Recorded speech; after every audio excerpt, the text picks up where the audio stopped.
Di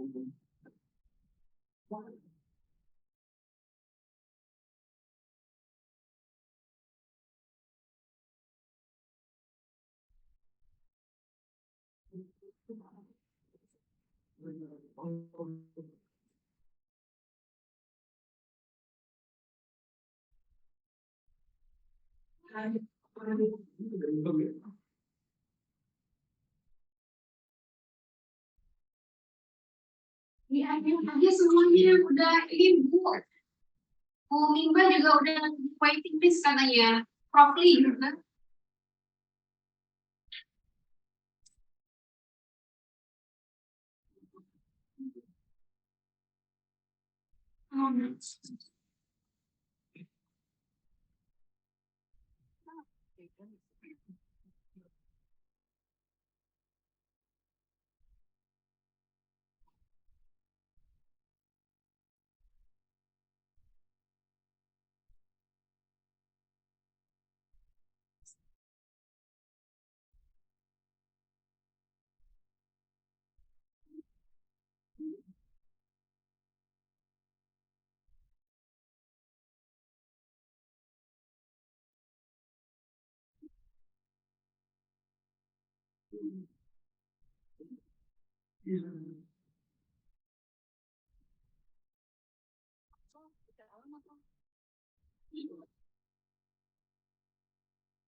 Tes, tes, tes satu dua, tes, tes, tes,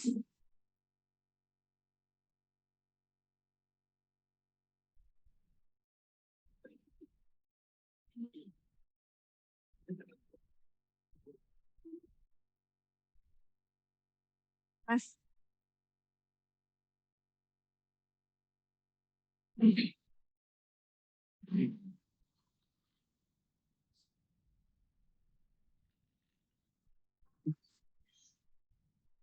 Good morning.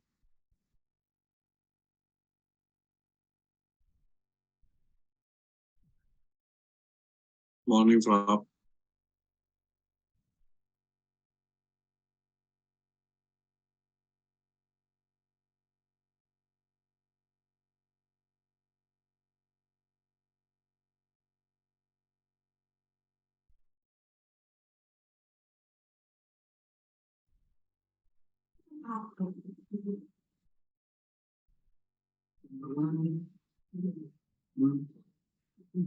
Jadi silahkan.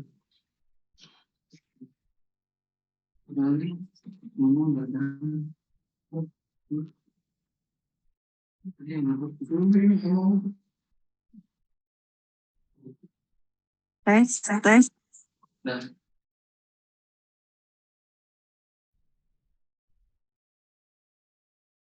tes.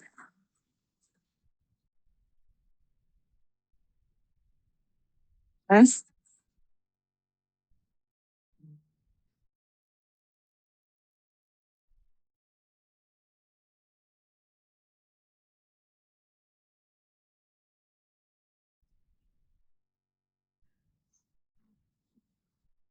Morning. Good afternoon. morning. Good morning. Good morning, Mrs. Judy.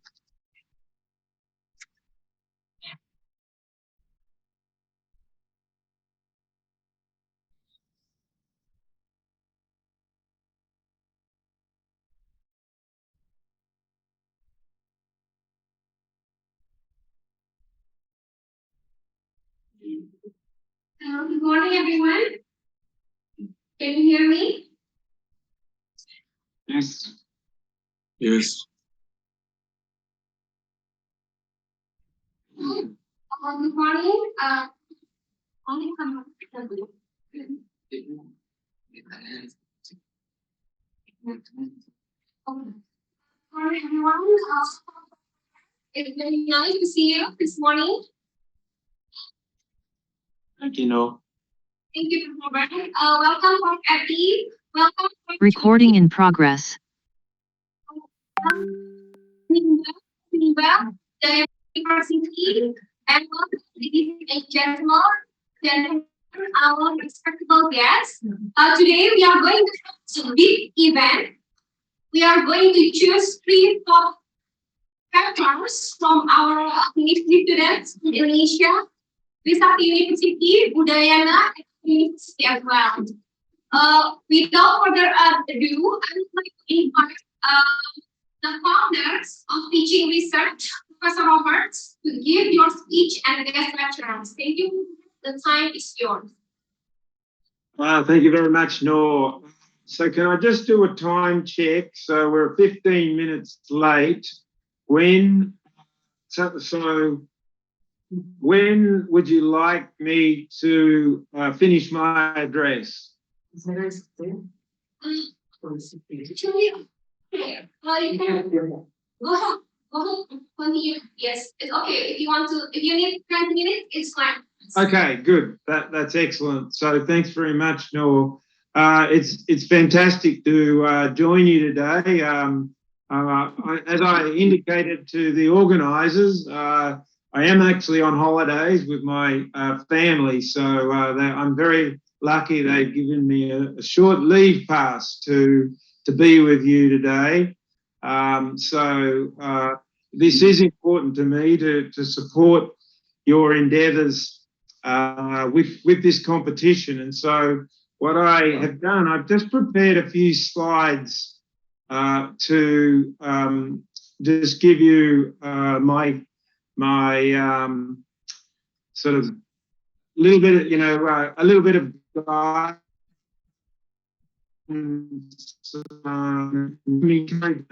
So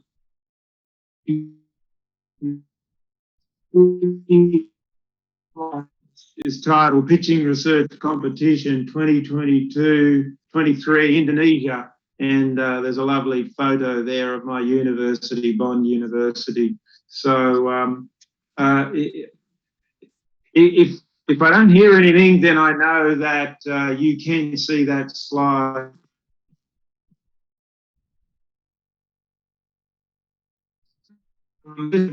I could find for this event. And there's a lot of information there which I won't repeat, but we're now at the point for your event where you want to select the top three, as I understand it. And, just to remind you generally why I think this type of event is important, why utilising the framework is important. One of my favourite cartoons is this one, which many of you might have seen. But basically, this captures a big problem. A professor who needs to guide an up-and-coming researcher with their research, and the young researcher, the novice researcher, will typically give too much information. So we can see the professor here reading many pages. Okay. And the whole idea really is to get feedback. So the novice researcher wants feedback, and they're keen to find out, has the professor looked at all the work? And the problem typically is they haven't really looked at it in detail. And one of the big reasons is a problem with communication, and it's information overload. So the important aspect of the pitching research framework is to give you a simple set of headings where you need to put forward in as brief a way as you can your ideas around the working title, the basic research question, the key papers, the motivation, the idea, the data, the tools, what's new about your research, so what, the contribution, and other considerations. And so that framework really captures, in my view, the essence of the message, what you want to communicate. And it can be done in a very, very succinct way. So if we think of that cartoon, there were like 20, 30 pages. The professor was never going to read it, not properly, not in my experience. So this framework can be achieved successfully with as little as 1,000 words. And I believe that is approximately the target that you've been aiming for in terms of the written piece. Now, today, what you will be challenged to do is to use that written piece to now orally present, and I presume with PowerPoint slides to assist you, but those PowerPoint slides won't have all the 1,000 words. So we know when we present in PowerPoint, when we do an oral presentation, we need to condense our thoughts even more. But in terms of the written version behind that, 1,000 words is about right.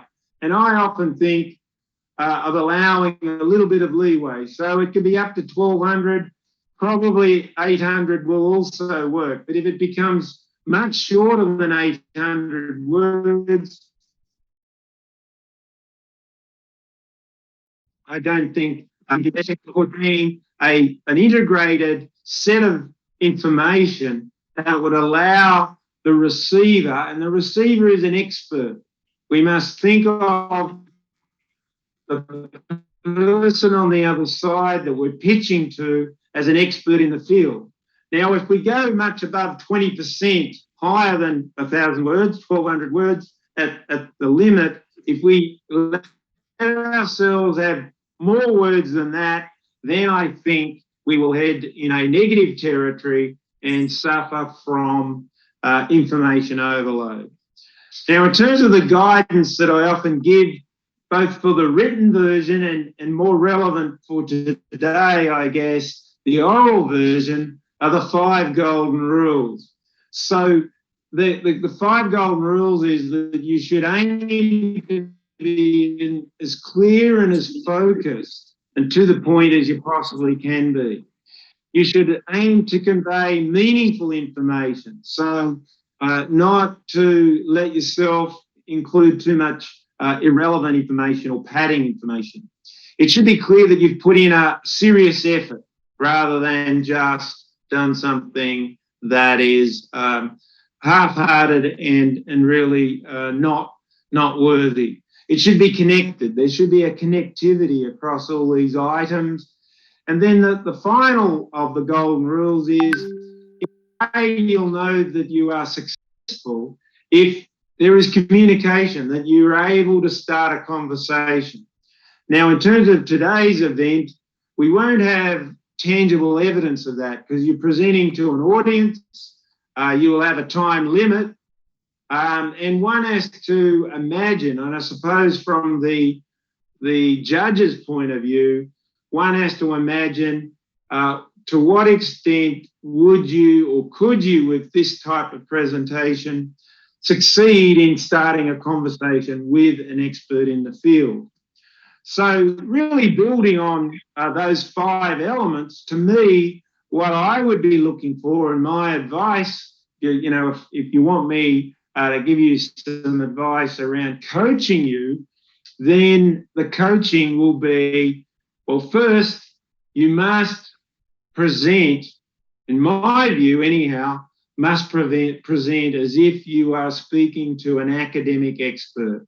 So that will entail using more technical terms, and it's not really about trying to present to a lay audience, to a non-expert audience. And so the coaching that I would give, the tips, basically just echo the previous slide. You should aim to be as clear as you can. So clarity is important. And if I were a judge, the question I'd have in my mind is, does the pitch have clarity? Is it meaningful? Is the pitch meaningful? So does it involve the appropriate technical content? So you don't, for example, want to have meaning. It should have depth for an expert in the field. It should reflect that you put in a serious effort.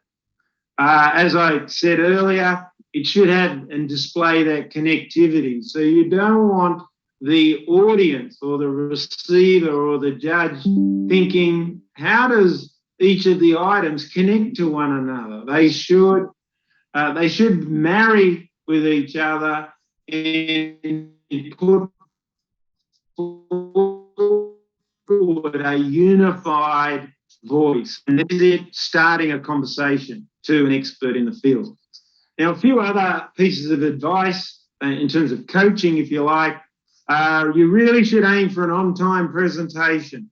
Whatever the time limit you've been set, you should stick to that time limit.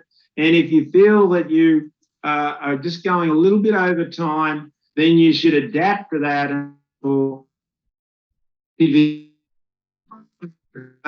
Very important. In slides, it's probably too late now for you to worry about what your slides are, but it's important that the slides that you present not only echo and faithfully echo your written version, your written pitch with all the 11 elements, but they are engaging and they will be more succinct than the words that you've used in your written version. An image,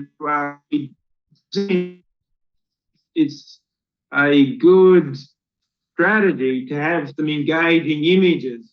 But as I say here, one can go too far with engaging images and it can be distracting. And we don't want to have a feeling that it's more Hollywood. Okay, so Hollywood in terms of, a sort of glamour and glitz, which doesn't really portray the underlying academic flavour. It should be a balanced presentation. So particularly early on in your presentation, don't get too stuck on some of the earlier items and then risk that you have an imbalance in getting across all the information. So related to that then is have a good pace. Don't go too fast. The temptation, and I suppose towards the end, you may have to speed up, but try not to put yourself in a position where you're going too fast and certainly not too slow. And, I guess in a way, you want to leave the audience wanting more, but in a positive sense. You want to leave your audience wanting more, having understood enough of what you've conveyed that they're really very interested and they want to know more. If the audience in the end doesn't really want to know more, then you've probably failed. So I think that's a good one to have in your mind. Now, I want to quickly finish with just bringing everyone up to speed with three exciting new initiatives, one of which is very definitely related to today's event. So the first initiative is a micro-credential course that we launched earlier last year in May 2022, Pitching Research Matters. And I don't know how many of you today in the audience have seen this micro-credential, but I'd strongly recommend that.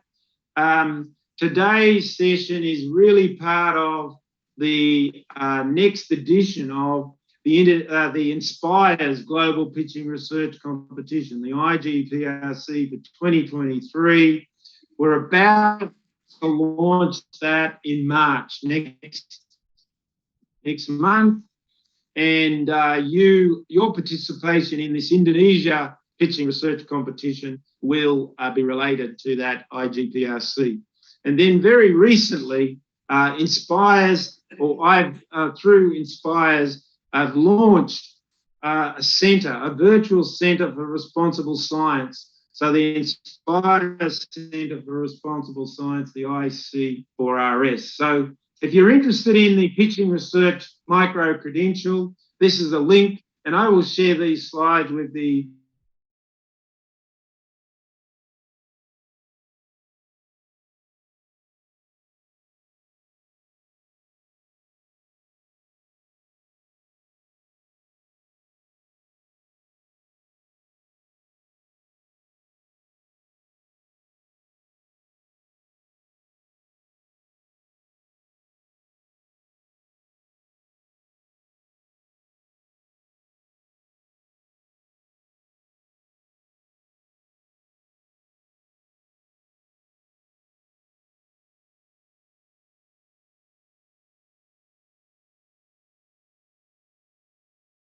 from Recording Bond in University progress. for the Pitching Research Matters micro-credential.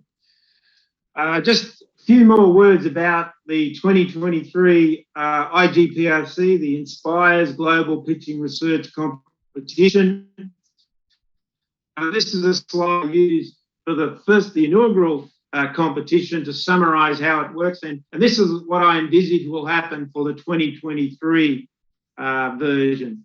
So what we will hope to do, and today's event is an example of one of these diamonds in this diagram. So imagine the diamond C1, labelled C1, is actually the Indonesian pitching research competition. There eventually will be, and the winner of that national competition will automatically become a semi-finalist for the second edition of the IGPRC, the 2023 Inspired Global Pitching Research Competition. That's one thing that you are in the running for today, to become a semi-final, a representative of Indonesia, and then from the pool of semi-finalists, which will largely come from other national competitions around the globe during the next few months of this year, a top 6 will be selected. And in the inaugural event, it turned out that the Indonesian winner not only made it to the semi-final, but the Indonesian winner became one of the top 6. And that's quite possible this year. It's not guaranteed. And so you may actually end up participating in the grand final. There will be prizes. We haven't sorted out exactly the prize money. There'll also be other incentives and other achievements that you can have. Now, including, we will have some pitch mentoring available from the Inspires network. So I'm not sure exactly how this will work yet, but I'm confident at least the semi-final stage winners will all be offered mentoring opportunities from within the Inspires network. So we will link you up with people who has relevant research interests, and they will help guide you in terms of improving your research, your pitch that you've submitted for the competition. So there'll be more details of that in due course. Finally, before I finish today, I just want to bring you up to speed with the third initiative, which I'm very excited about, and this is the Inspires Centre for Responsible Science, a virtual centre, and already we have 17. In fact, I've since doing this slide this morning, we have an 18th.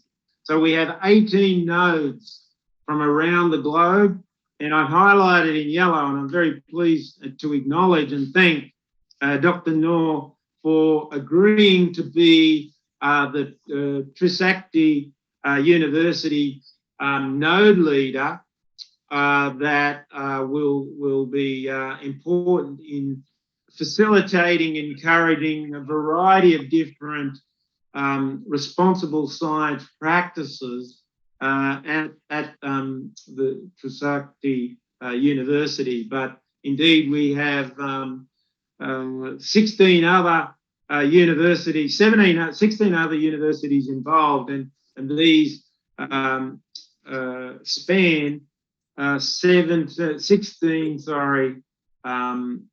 different countries. So we have already, in a very short space of time, I only launched this over this past week, we have a global representation of nodes of activity.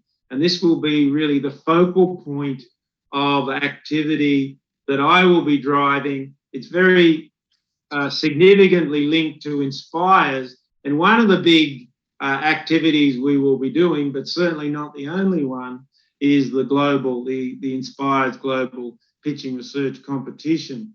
So An important link then for almost all of that is the Inspires Network, and hopefully you are all members of the Inspires Network, the International Society for Pitching Research for Responsible Science. And if you're not, you can click on this link and find out more about it. We have members, well, this is an old slide, we have over 1,000 members in, I think now 79 countries and jurisdictions.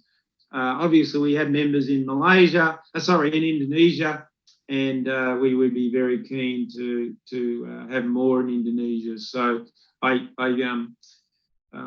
urge you to sign up for the Inspires membership, and this will really then be the key, the doorway, the pathway to being part of a vibrant network, a centre for responsible science with many initiatives that you will benefit from. So in order to sign up, there's a link here which when I share these slides, but we can help you. For those of you that aren't members of Inspires, I'd encourage you to sign up. It takes 5 minutes to give us the information that we need. So with that, I will finish. Thank you for inviting me to give these opening remarks. I'm very excited about the Indonesian Pitching Research Competition. Right now, you are the leading light of our different satellites and nodes around the globe. So yours is the first national competition that ties in with the upcoming global pitching research competition. So I thank you so much for your enthusiasm. This is important to me, but I think it will be an important event for everyone involved, and particularly those of you that are participants in the competition. Not only will you get benefits more directly linked to the competition itself, but I really honestly believe that in a longer term sense, the skills that you develop by having gone down this pathway of the pitching research framework and linked very importantly to responsible science. This is going to be a strong theme that we push more and more as this year unfolds. So I wish you all well. I hope you have an exciting event. I do apologise that I will have to leave in a minute or so to rejoin on my holiday. I do apologise I couldn't be here for the full event, but I'm sure it will be a great success, and I look forward to finding out the outcome of today, and that we can take your particular initiative forward to get us to a semi-finalist for the 2023 Inspires Global Pitching Research Competition. Thank you very much. Thank you very much, Robert. We really appreciate your support to us. Thank you so much for your internet. Happy to see you this morning. We are so excited to contribute to the global pitching. Thank you so much. Have a lovely holiday and have a nice weekend. Thank you, Rob. Thank you, Dr. Noel. All the best, and we will be in touch. So I will now bid you farewell. Goodbye. Bye-bye, Rob. Thank you. Now I would like to introduce our honorable judges. First, we have Coffee. Yeah.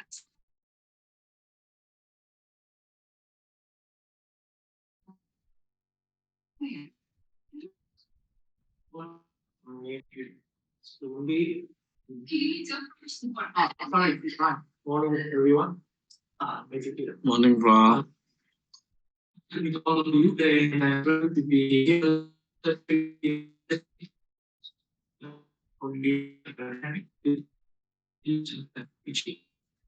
In over the all of the presentation. Thank you. Okay, next. To introduce Sanita, Diana, the time is yours. Please introduce yourself to our student. Thank you. Hello, everyone. My name is Mima. It's very lovely and special occasion to be here again, and I would like to extend my warmest greeting also to all of my colleagues in Trisakti.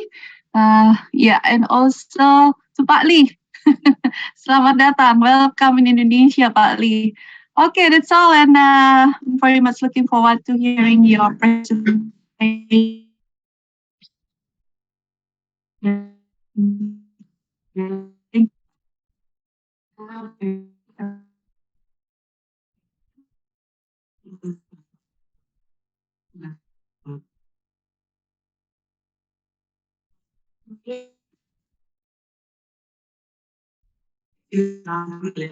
Definition, our best students.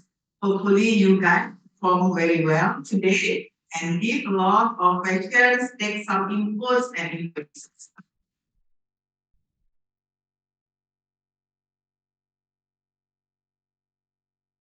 Okay, because we are running out of the time, so without further ado, I would like to invite the first presenter, Marian Hardy. Please come here. Thank you.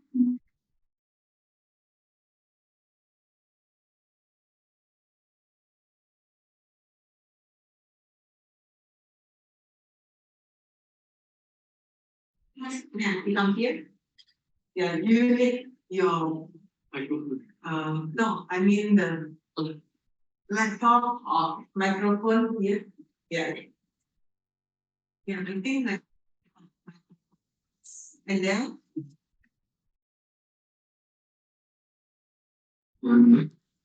okay. And then this should be a little bit on the right side. I'm sorry. You know, listen to Yeah, okay.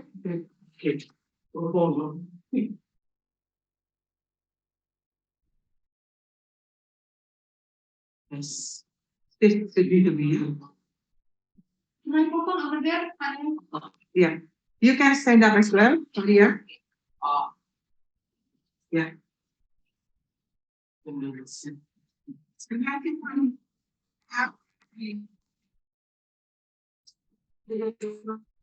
Dengan kamu apa lebih? Okay.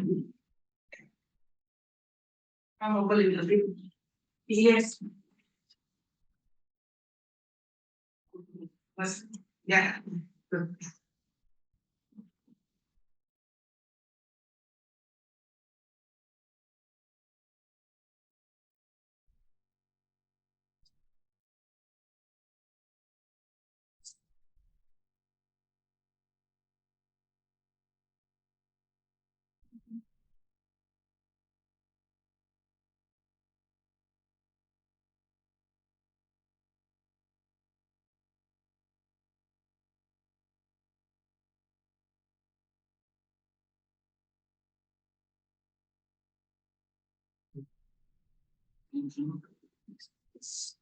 Yes. Yeah. Good. Okay. It is no longer. Just present. Just present. How about my PowerPoint? Because just I need Yeah. my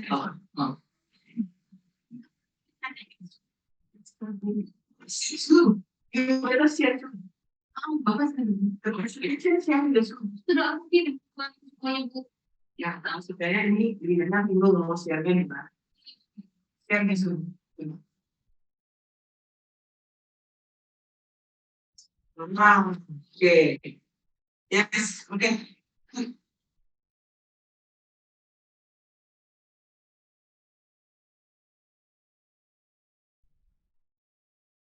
voice is good enough. Yes. So if you're ready, you can start. Okay. Yeah. People with the time, yeah. Yeah. We make a minute if you want. Okay. Assalamualaikum. Mahir. Salam. Good morning, good morning, everyone today. Good morning to all of you viewers and that's for today. Ibu Juniati Gunawan PhD and Ibu Nurhasti PhD from Pacific University. Good morning, Prof. Julie from Singapore. Nice to see you again, Prof. And good morning, Prof. Nima from Daerah University. Nice to see you again, Bu. And good morning, ladies and gentlemen. Before I start my presentation, let me reintroduce myself. My name is Rian Harvey Aldiansyah. I come from Trisakti University. Today I will be presenting about my research in final diversification, discretionary, and stability. The three wave of fintech era perspective. Let's begin. First, I want to tell you about my research background. What is my research questions? The first one, I want to examine and analyze has the three waves of the era in Indonesia changed the relationship of income diversifications, discretionary provisions, and bank stability. Because we know that in Indonesia, in 2019, it's already entered in the third wave of fintech era. It means that Indonesia nowadays is the collaborative era. We assume that in this era, there is many collaborations between fintech company and financial institution, especially commercial bank. After I know the result from the first result questions, I want to know and analyze deeply which type of non-interest income or income diversification indicator that the most significant on this relationship, and what to do by banks and authorities to maintain of bank stability in the three waves of the fintech era. So at the end of this study, I hope I will get the information what should do to the banks next to anticipate or collaborate with fintech company in the third wave of fintech era. Next here is my three key papers. Actually, I took these three papers from reputable journals to get the best papers to this study. How about my motivations? I have some super motivation for this study. The first one, I believe this topic is really important and worth examining greatly because the fintech is developing rapidly nowadays, and banking industry stability is fundamental to adopt enhanced financial technology in their transaction and services. This pressure has achieved significant tensions in the banking industry, simply the income diversification, which is increasing every year as result of the financial services private funds. Second, however, it should also be noted that incremental of income diversification can lead to higher discretionary provisions and can disrupt bank stability. And the university has motivation to study the Indonesian banking system stems from its different amount of banking in world. What Indonesia? Based on the data on 2021 report, Indonesia is the third rank for top markets by number of dollars of it and the second rank position in Southeast Asia, below Singapore for a number of fintech company. And we can see in the slide and the center of picture, the number of fintech company in Indonesia every year is significant.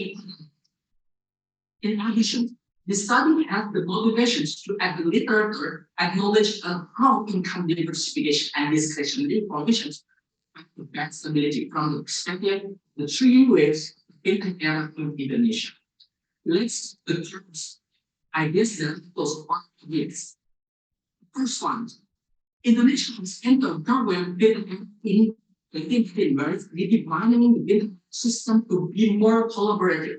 The development of the third fintech, which is corporated, that is followed by diversifications. In financial theory, income diversification is fun to reduce rates and maintain bank stability. But in the other hand, diversification with a lack of pressure of place played an important role in global financial crisis, and it can deter bank stability. It also needs to be understood. In 2018, in Indonesia, there is a critical case in Bangkok concerning an increasing of income diversification, and it could lead to higher discretionary conditions and also it disturbs stability of bank itself. And it enters some control variables to make a greater of efficiency ratio, 1.1 the ratio. And how about the data?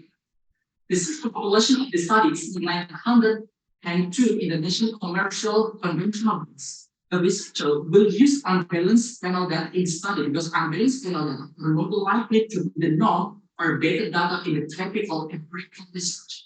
This research will divide into the three groups of fintech companies. 2014 and 2016 is three.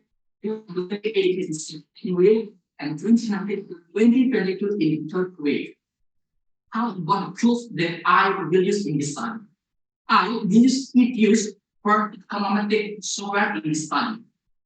Before primary tests, I select best model in this study, show Housemark alignments. After that, the classical assumption, after the primary test, ordinary least square and small test for mediation feedback. And sensitivity analysis, I want to compare between the different diversification and probability and based on different income and then the additional analysis with analysis indicator. At the end, I want to clarify with the qualitative process, with the interview with the bank analyst to make a digital figure. How about the key? What's the originality from this study?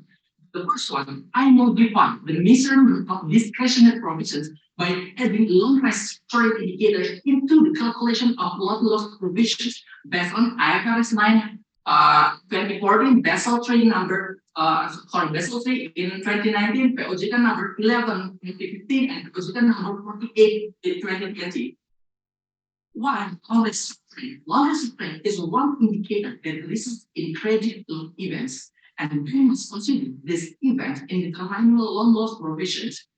This modifies comes from the limitation of previous measurement of the 2010, the hope life principle of prudence. Second one, the multiplication of the measurement of income diversification from trend of 2019 by adding income diversification indicator of charts of loan provisions into the Harvard Index. And it's quite significant for this measurement to get a new comprehensive explanation of income diversification.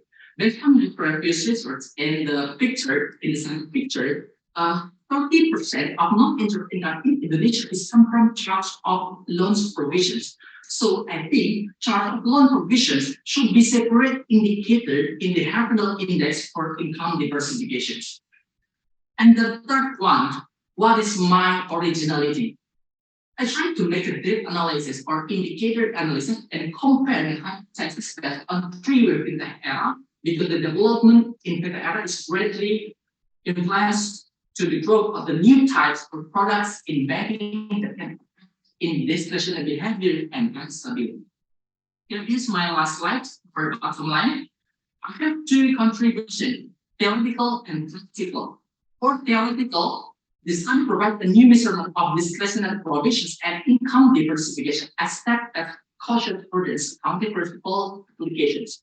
Second, the study provides another view of relationship between income diversification, discretionary, and bank stability in the future development of fintech era in Indonesia. How about the practical contributions?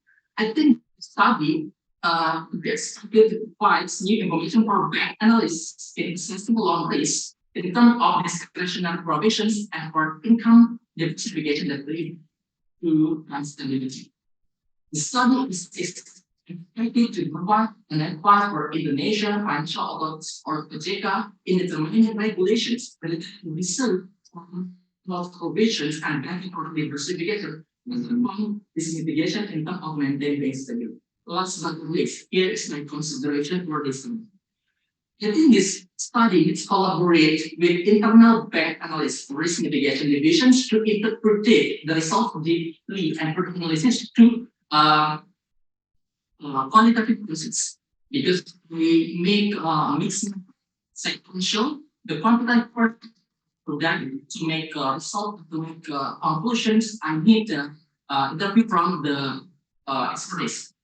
How about the risk assessment? The researcher, I believe this study has always to be carried out by computers due to the new measurement in the latest issue raised by me. In the study journals, I want to this study published in Helium in Scopus Q1 Index or Hogan Business and Management in Scopus Q2. And the last one is Journal of Applied Accounting Research in Q2. That's my presentation. I think it's it. Thanks for the opportunity. Assalamualaikum warahmatullahi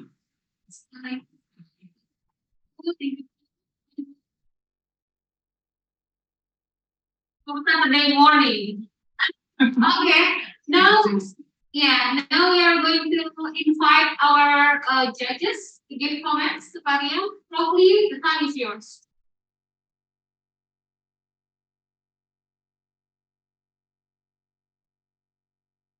Yeah, should be fine.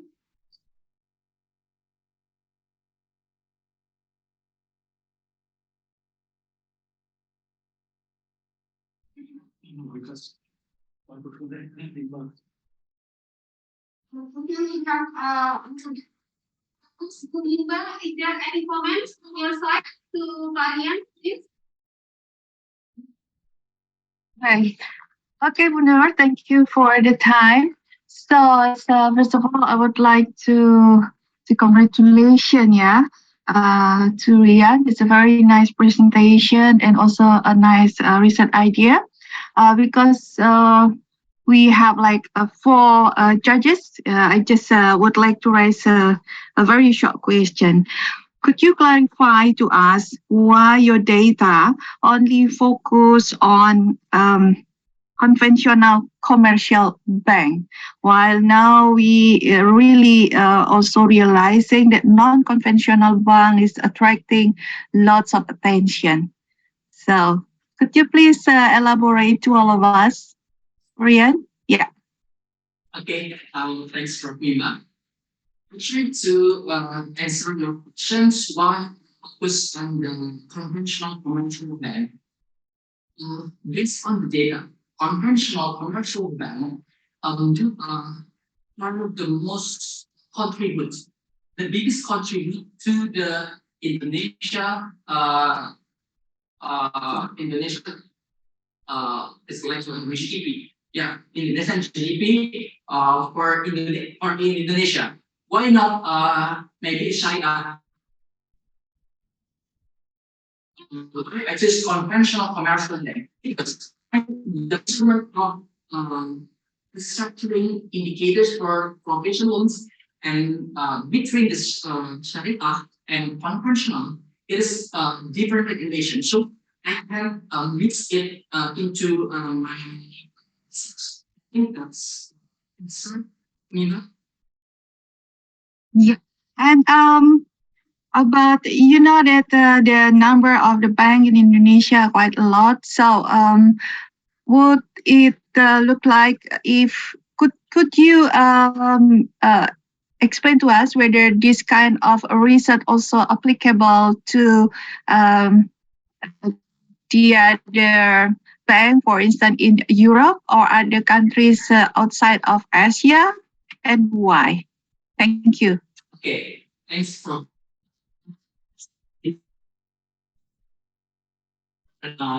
this question and provisions. Why I didn't enter the other country for this research or this study? I tried to um, research for the Philippine banks or the Malaysian banks. There is one of the data that they didn't disclose. Actually, in for restructuring, loan restructurings.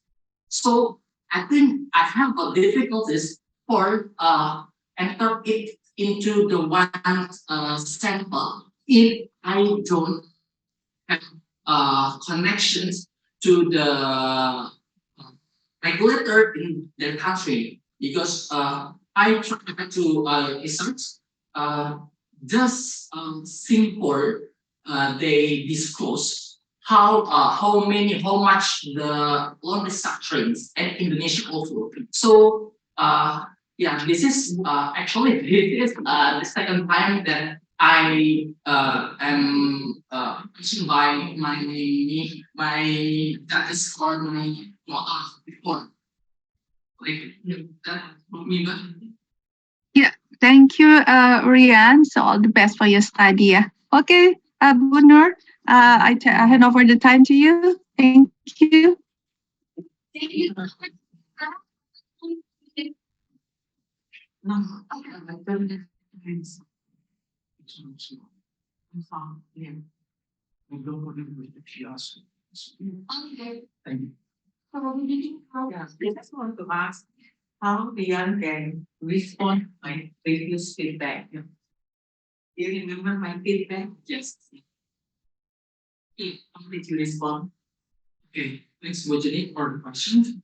Uh, I remember there is several uh, feedback from the last section.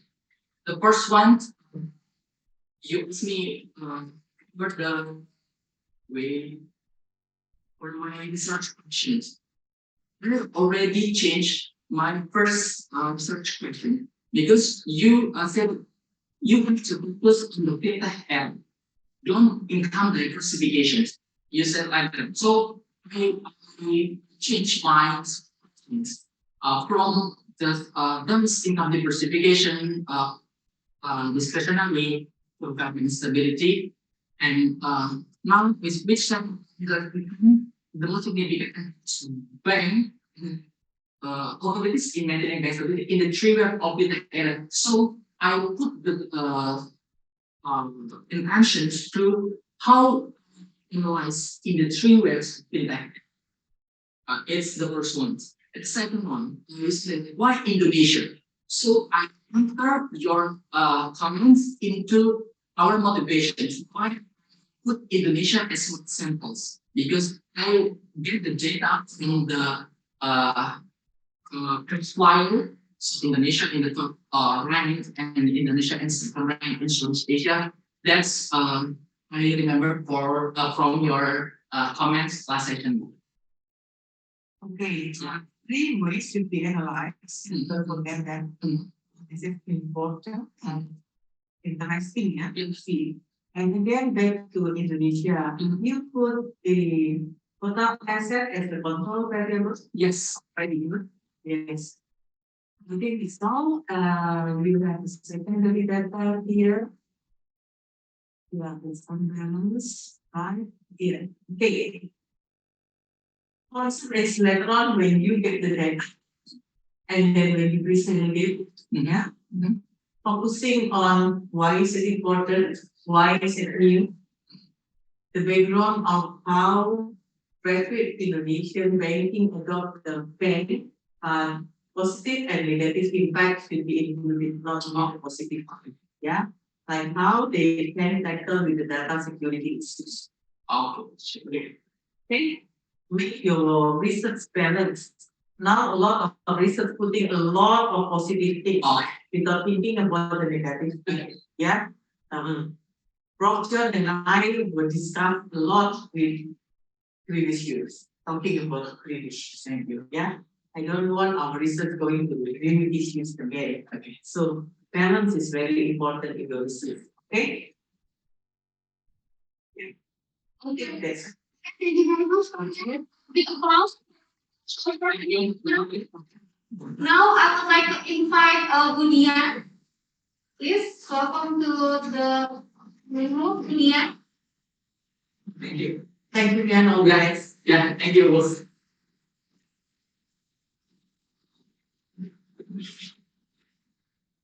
So good. The best way is properly and the invest to be because from us we are easy to win them. Yeah. Yes. So provide better and allocate more about time.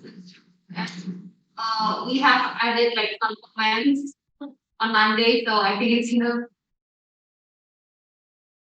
Especially when they are in my class. yes. Yeah. They are in my class, I really to give a lot of data. Yeah. Mas better.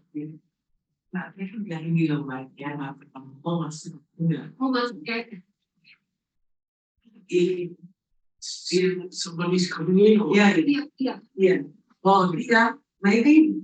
Dia, are you there? what do you come here? Oh, yeah.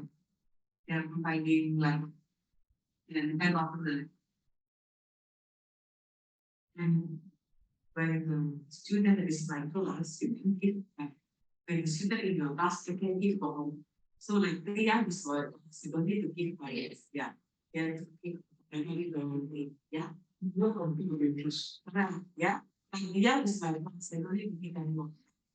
It's beautiful. Yeah. Yeah.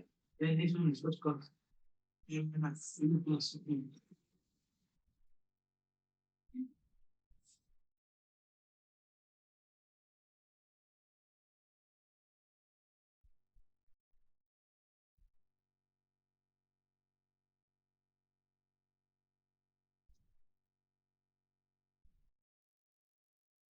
She, she's wonderful, wonderful. How do you know? She's one of the doctoral students. Doctoral students. Oh, Dependent of us. She rich. oh, see, yeah. Is it really? Lovely. She's a unique name, and she's one of few from someone who used to visit me, which is Okay.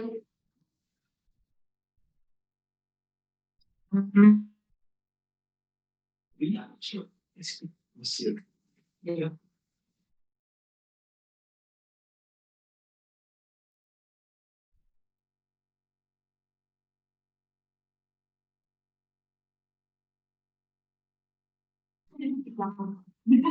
Don't be happy, you'll be fine.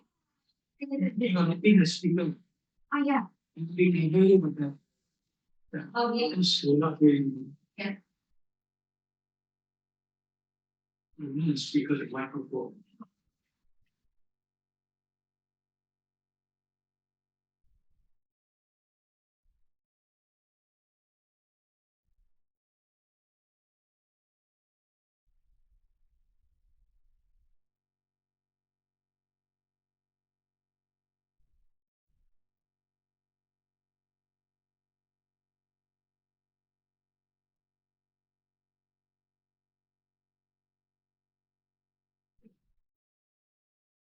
Yeah.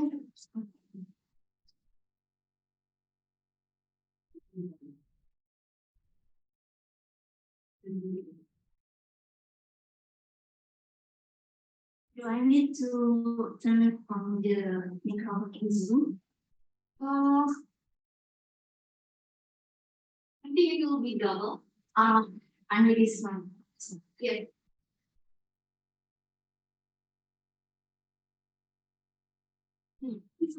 Okay. Okay. Assalamualaikum warahmatullahi wabarakatuh. Everyone, ladies and gentlemen, with the honorable judges, Profi, Prof. Mimba, Juni, and Bruno. Finally, we can have offline presentation in here. Especially Prof. Lee. Thank you so much. It was nice to see you again. Last year, the presentation, but this year, can do it again. But still, I am still PhD student in Presbyterian University. Today, I would like to present my research presentation that ANTA is the key to promoting team performance empirical investigation in Indonesia.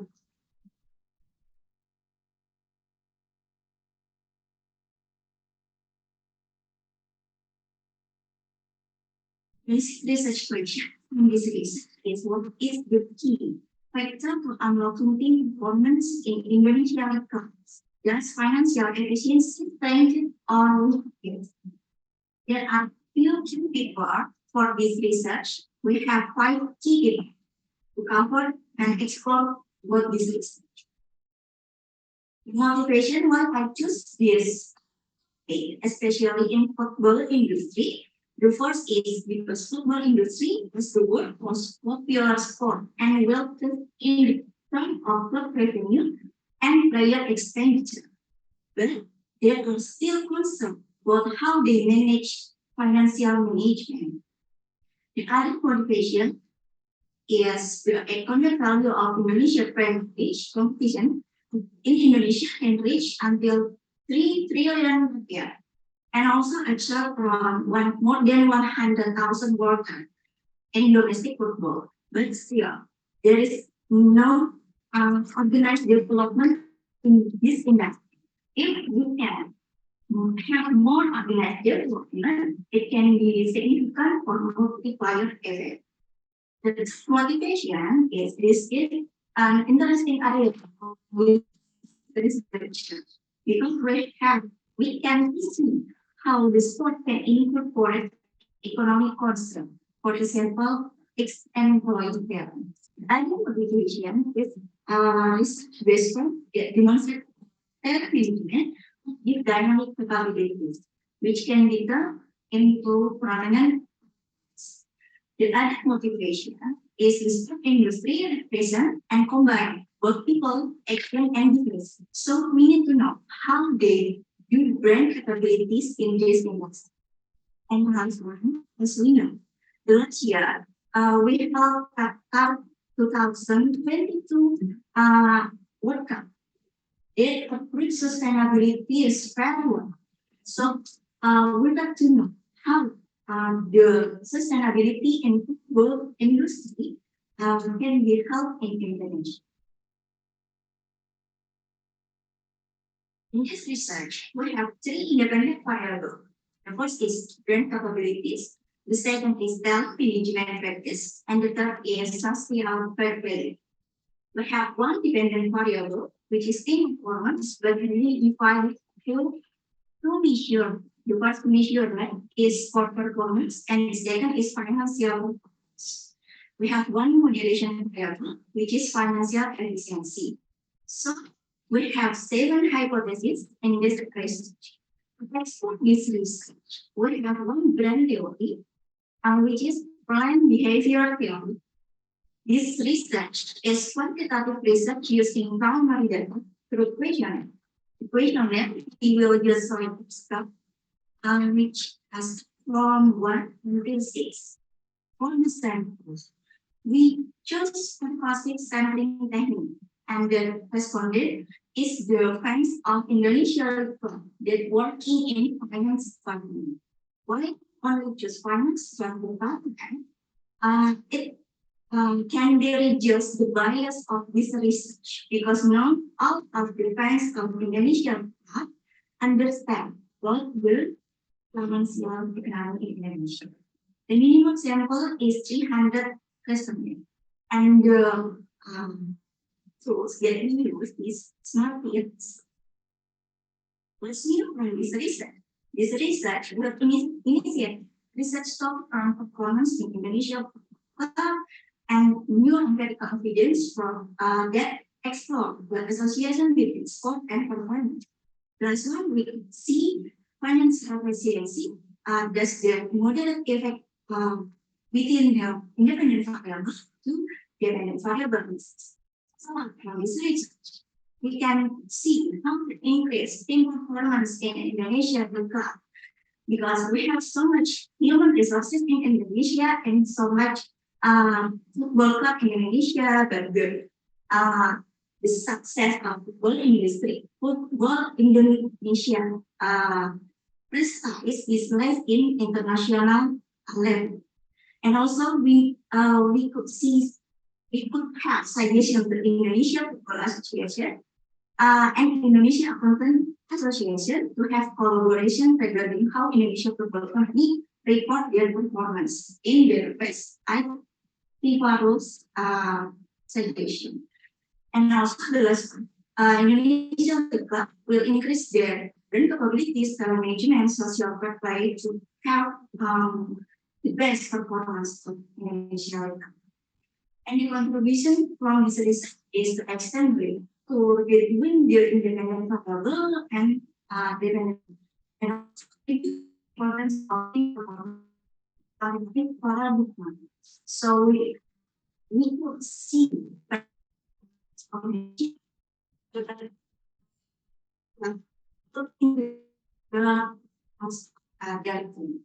financial efficiency could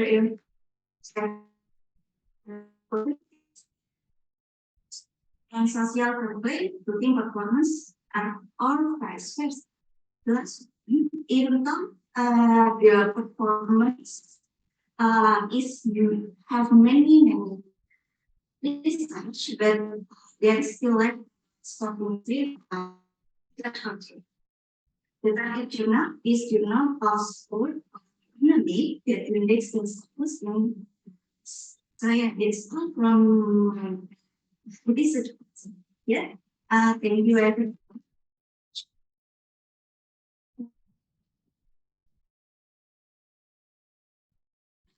Very interesting. Now I'd like to invite you to give comment.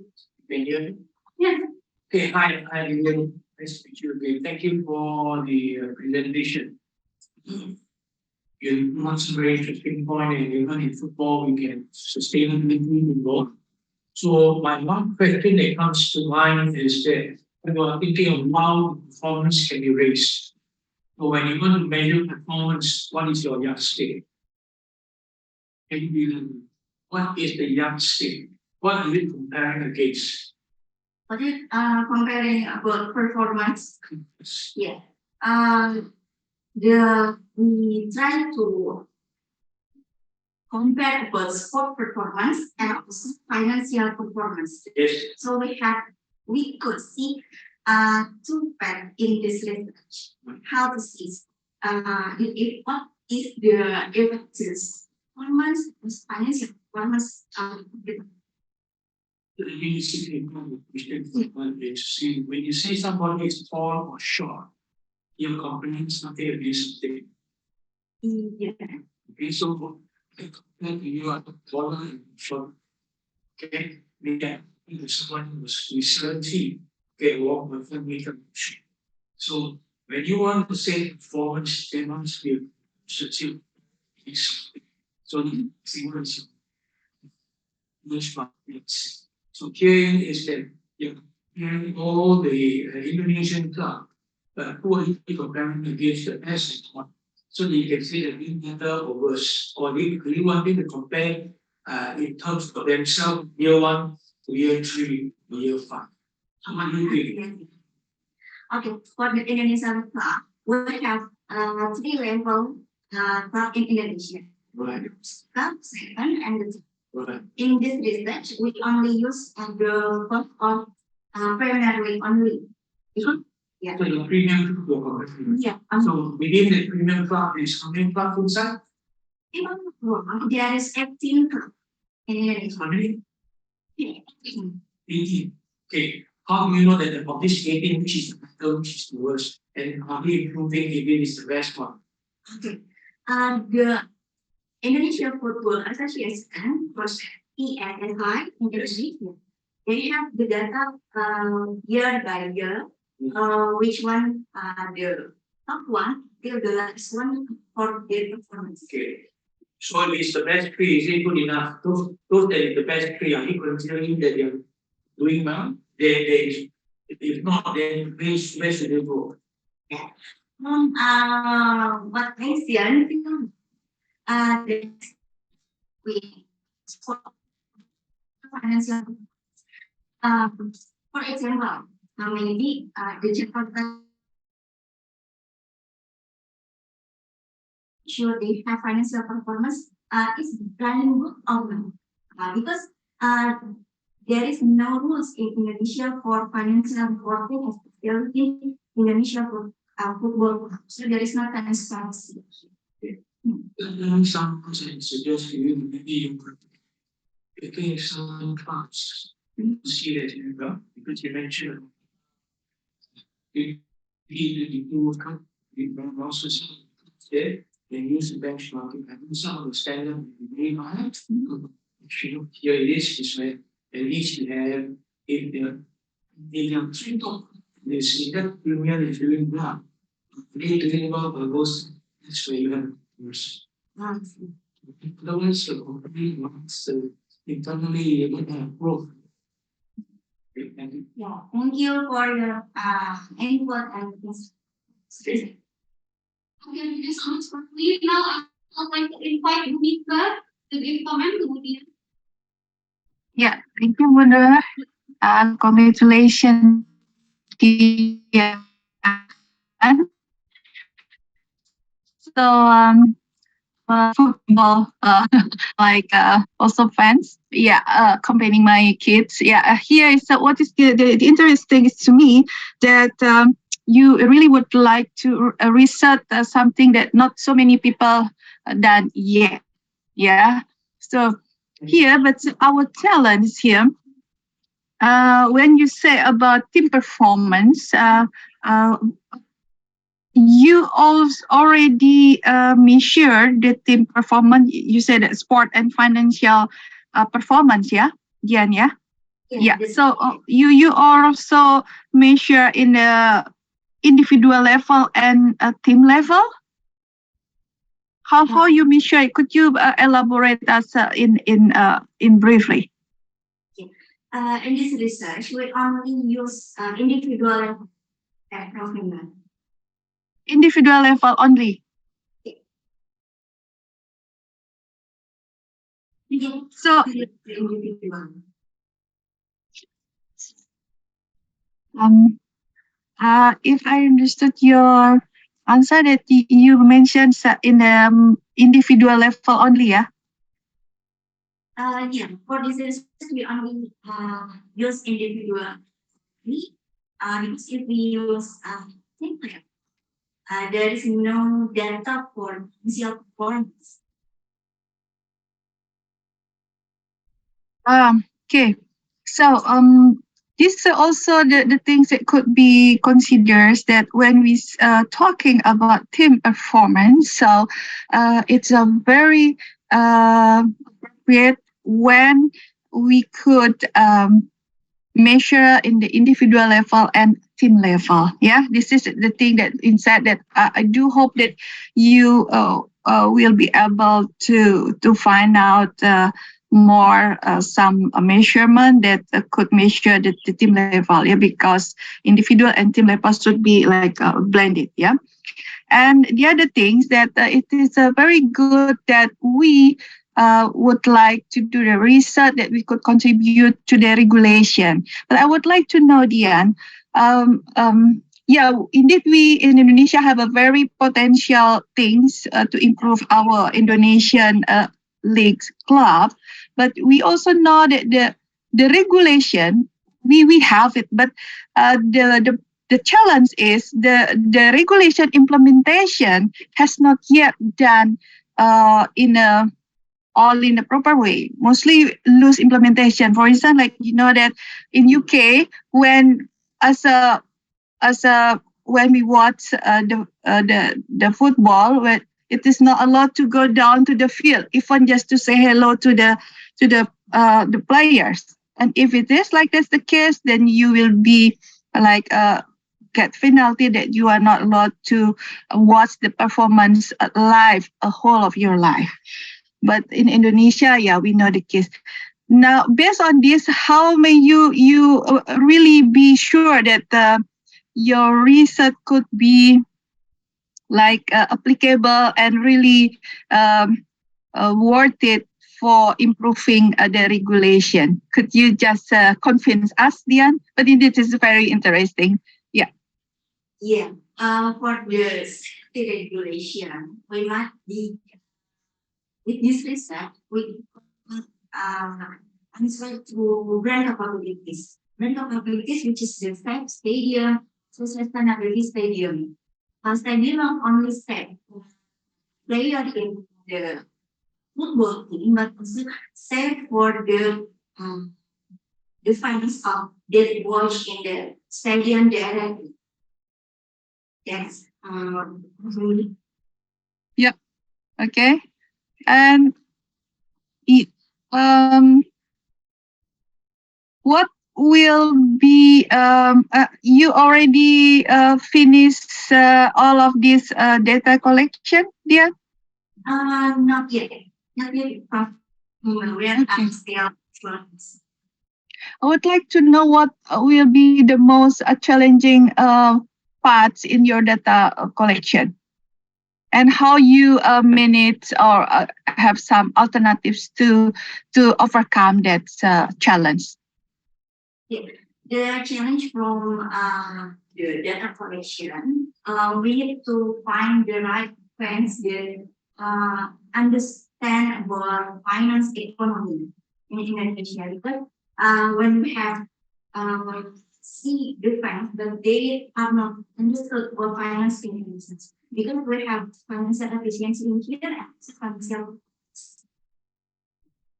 Yeah, thank you.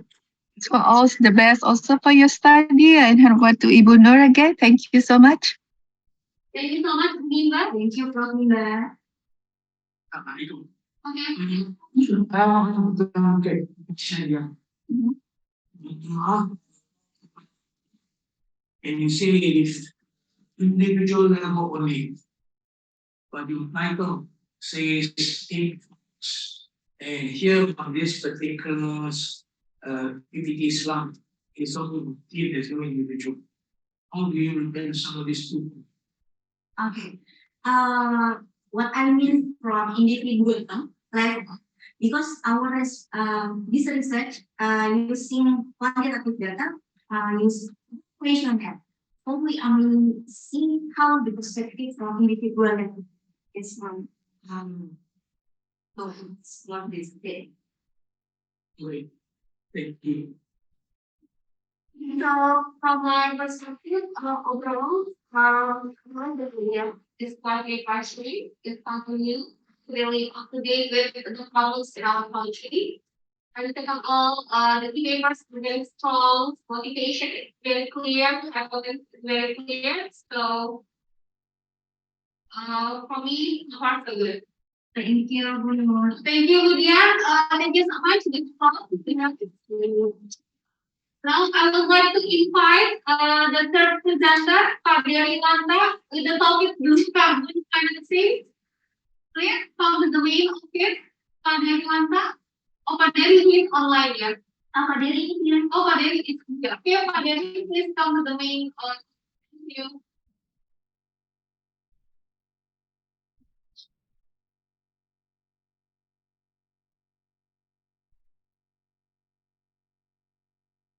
All the best, Priya.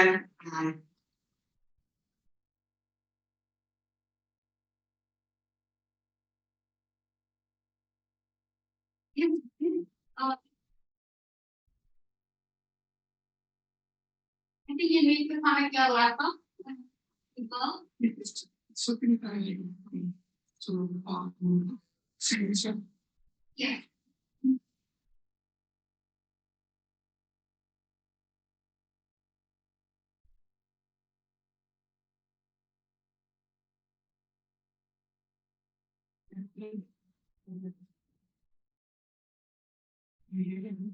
Yes.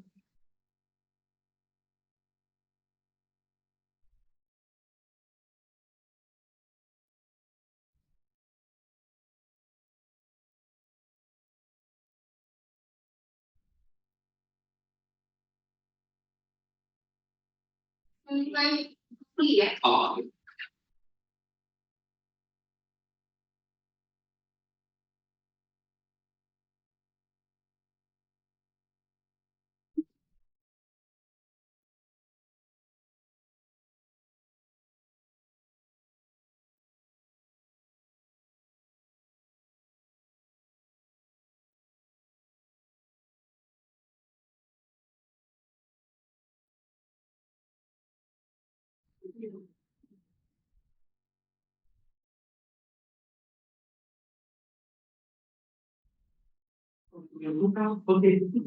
This is Yes.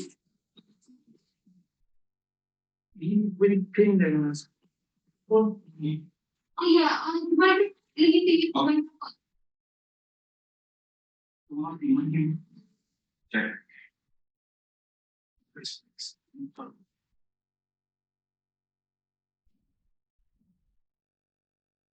Sometimes people from the method.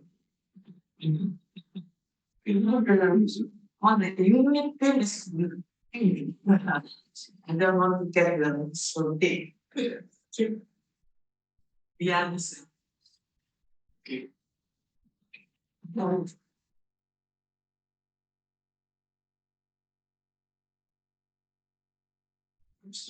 It's all the best. So my home. So I basically morning, I sleep on that. So regression to my shits, shits, sleep. I would like to allow you to draw the on and proof being Zoom and geometric one with D and node with D morning. Yeah, I'm also principal at Zoom. So regard to simply in This is my presentation. Is I want to talk about the blue carbon financing Indonesia 2020.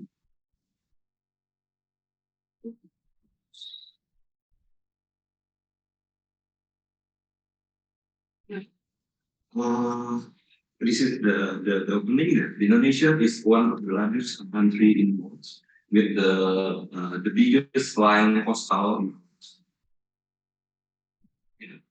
coastal in the world.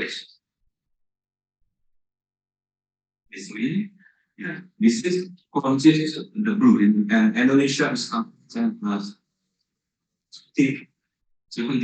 with the ocean. Once with this, Indonesia will buy mangrove, so the cigarettes, all the we say that the ocean will be blue, the Atlantic will get.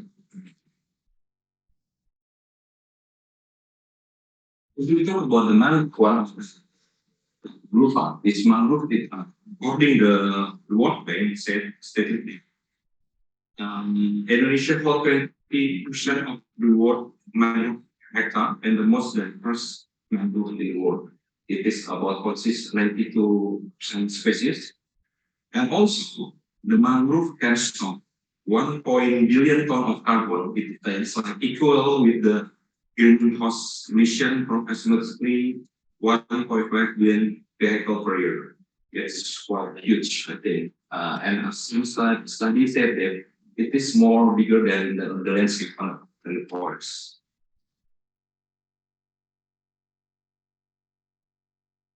If you talk about the carbon, the mangrove, the part of the carbon is like mangrove, seagrass, and sea. The mangrove is the data from the Indonesia Representative Fund, Indonesia rich to is rich with low carbon ecosystem with however this ecosystem now is declining.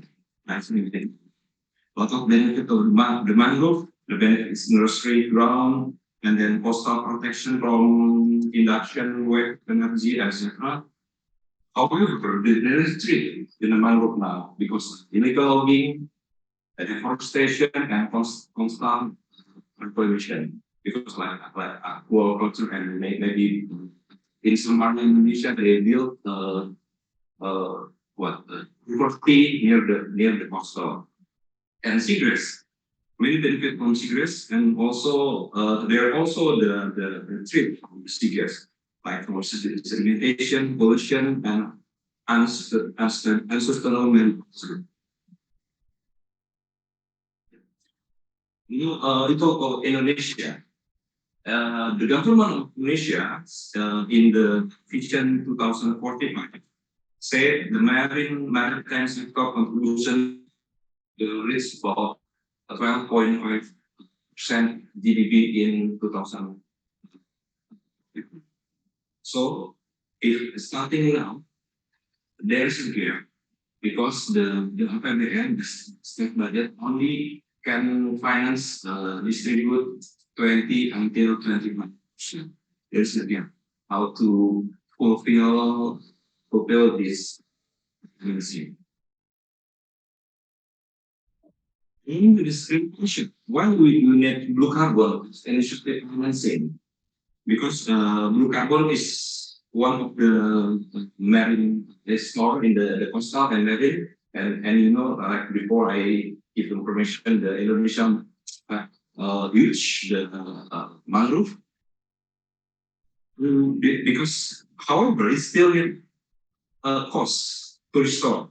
It's like according to the data it's 9,000 per hectare. And also based on the losses per hectare is to imply to reserve again need 4.5 billion US. And also the cost of protection global is average under 6 ton CO2. This is why Indonesia needs to financing the carbon. If you go to my research, okay, Yeah, my research is what are the challenging and opportunity in blue carbon in Indonesia. And there's some papers is about the blue carbon and the international about the financing. I hope my research will be about the financing, not the carbon trading. Carbon trading part the financing. This is a very I think the study about because many study about the carbon financing, carbon or carbon, and according the data into the latest data is related with the landscape, many landscape for forests, etc. Very rare about the electric area. What is my motivation? My motivation is because Indonesia is the largest mangrove ecosystem for and the seagrass in the world. And many previous study examining the role of Indonesian carbon reducing global emission. However, only in the opportunity, only the in the operational way of the financing. This is my motivation. About the studies with the quantitative method, study case, using a study case approach. Yeah. This research aimed to opportunities the challenge financing blue carbon Indonesia and conduct analysis model regarding filling the gap between financing blue carbon and implementation in Indonesia and produce concrete governance and characteristic. Yeah, this is one of the novelty I think about the governance for the about the financing blue carbon. And the data is will take Indonesian area and the only analysis the institution, the international or public that related to the blue carbon sector and the data with obtained with the interview, observation, participant, and also with the review. How to take the data by using the snowball sampling method from the respondent, beginning from the research literature study, and then after that continue with the interview with the institution, ICCF, Indonesia Environmental Fund, Indonesia Environmental Fund, and ministry interview, and then we got the information and we did snowball method to get the data. Contribution of this research. This study will offer very effective and challenge an opportunity Indonesian carbon financing, again, financing in and out, not only the market, to unlock the potential effect domino of the carbon in Indonesia. And this study also propose framework scheme stakeholder using a blended finance approach. I think it is on the contribution using the blended finance profit from the private public philanthropy and people. Okay, yeah, I hope, yeah, my research will be published in the AREN and all the what the risk is very low because it's not information. This one. Think that's all for my about my presentation. Thank you. Looking for feedback. Thank you for the share, Pak Hadi. Thank you so much. Please, without further ado, please. Yes, thank you.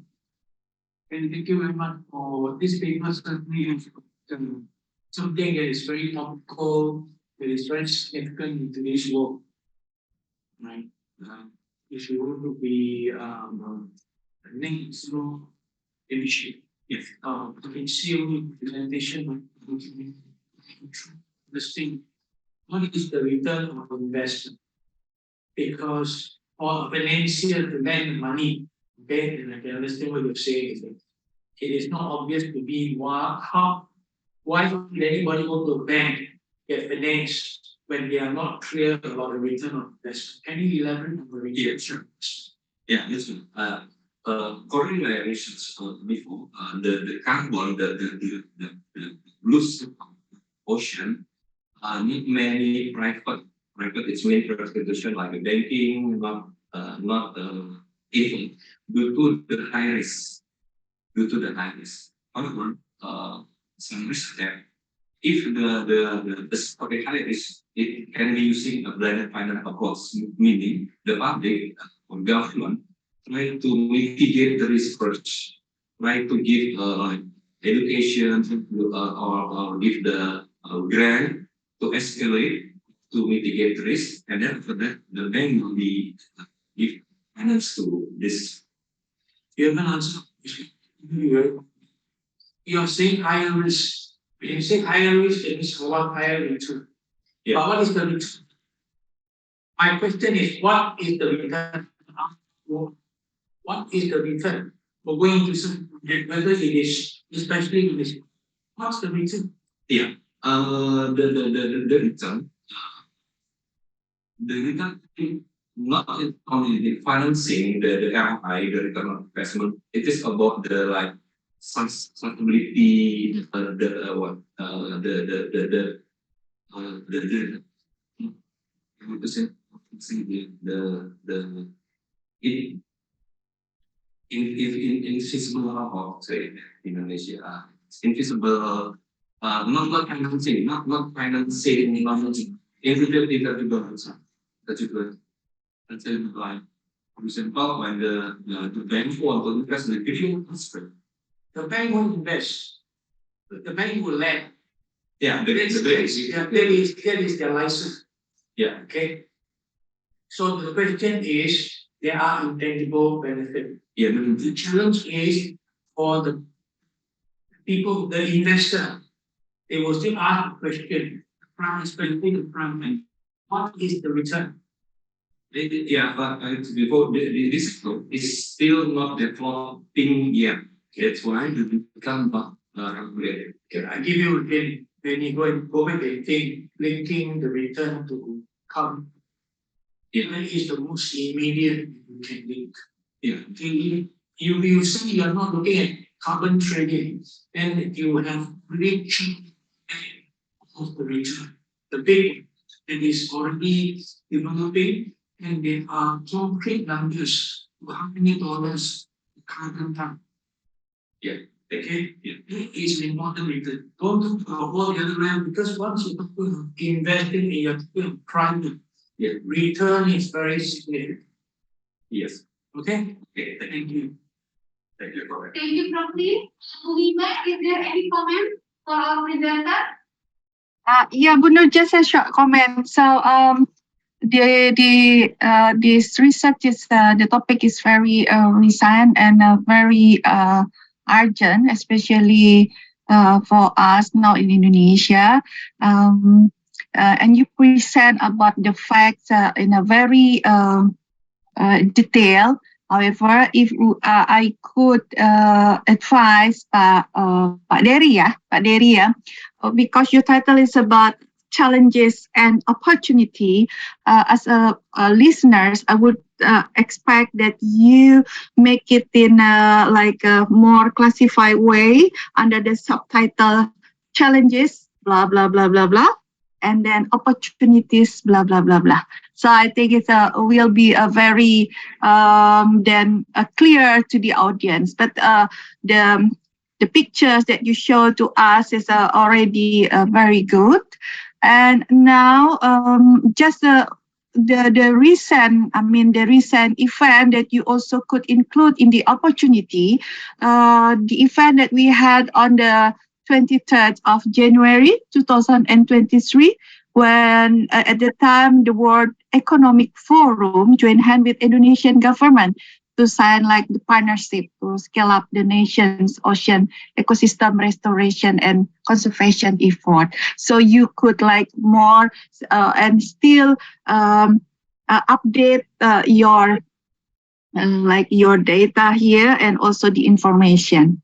That's all from my side. And also, you said that Indonesian holds 23% of the world, while the other reference mentioned 17% of the world. So it will be safe if you mention also the under the bracket the resource. Yeah, it depends on when you find the resource.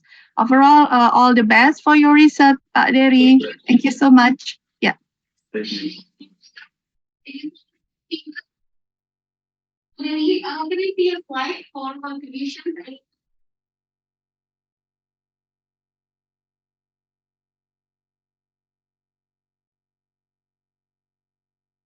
Contributions.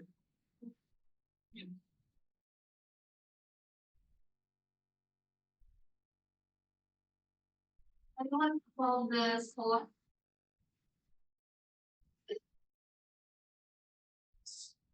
Yes.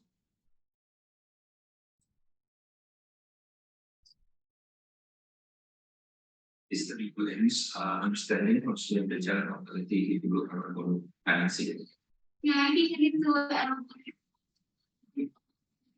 I think the competition it's not strong enough at the moment. We can fix it. So that should be a concrete policy implication, right? Yeah. Yeah. Yeah, so I think you need to be more specific rather than just give just how saying that we find blah blah blah blah blah. You know. And then I'm just wondering how you going to how because you said you will do it. Yeah. So what is your plan to get the data? To get the data because it's like continue my research issues.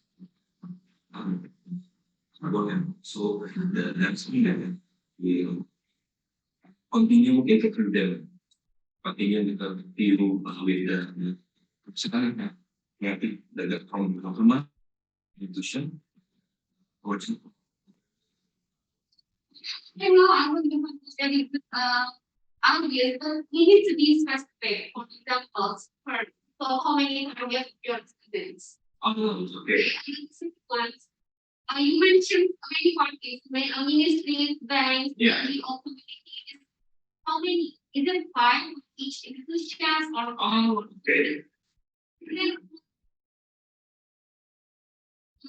you have plan from this month to other for let's say you have plans maybe next 2 months.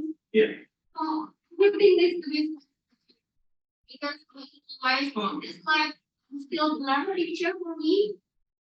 Because we want to know how do you execute your research to get the data. Okay, thank you so much. Yeah. Please, what we are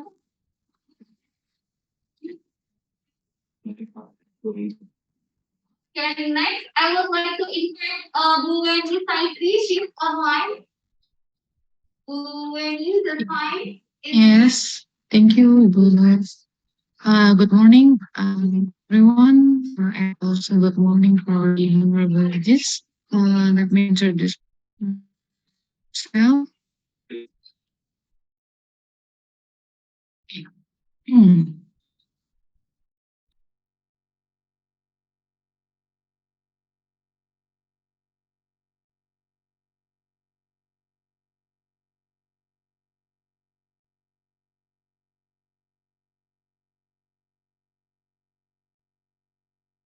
And recording in progress. Uh, so, uh,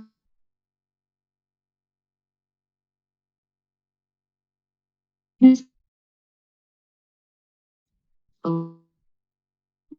recording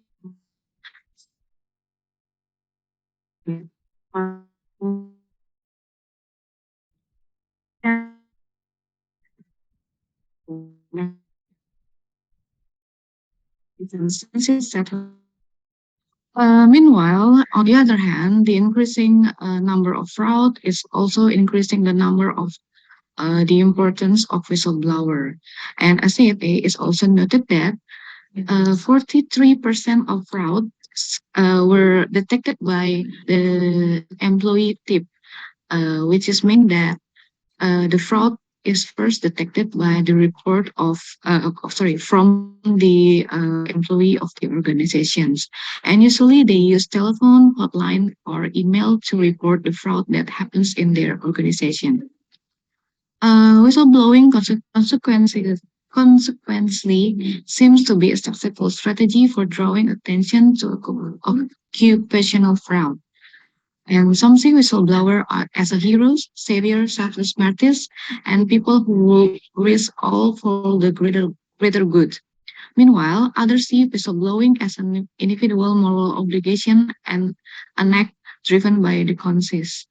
Beside the phenomena that of the increasing of fraud, this research is also driven by or motivated by the previous research by Jalan, and this research is hoped to be the answer of the previous research of Jalan that that is hoped to explore the personality of a whistleblower and its implication on the whistleblowing intention.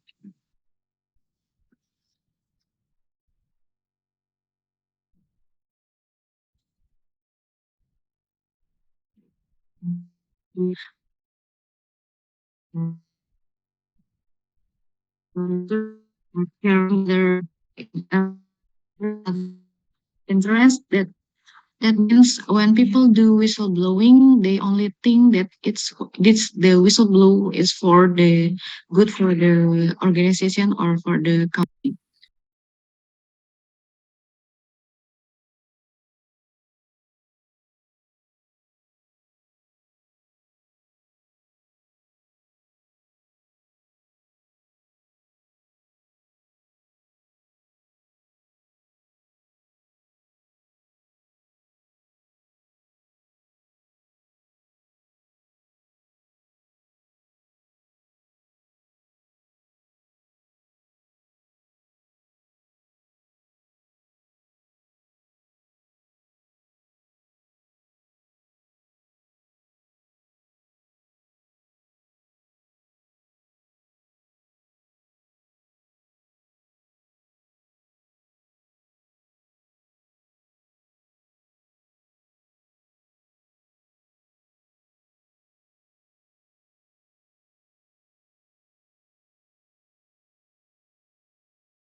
Recording in progress. whistleblowing system in amongst LPD in Bali. I think that's all. Thank you. Thank you so much, Wendy. Okay, please. Please. Only on just cannot begin. Which could you move slide whistleblower intention, what reason, and then increase the share with us again. And then Shall we the slide? can you show Sorry, Professor Lee. Okay. the specific one when we stable showing the whistleblower, the intention. Just not that one. No, just not that one. This is the table. This one, so This one. This one? no, the table and shows on the left side is the whistleblower.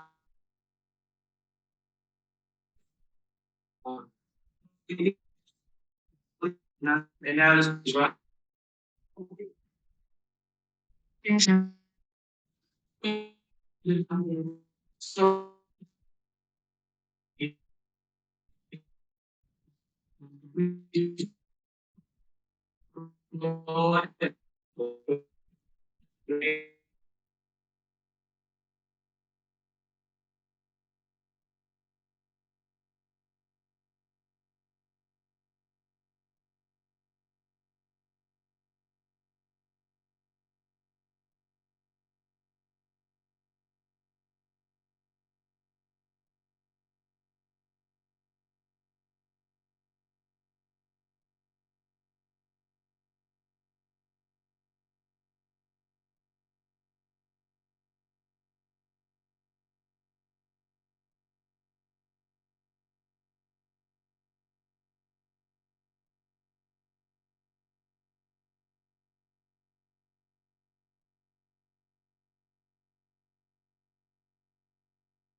Recording and in then progress. we'll interpret that whether the whistleblowing intention will be high or low.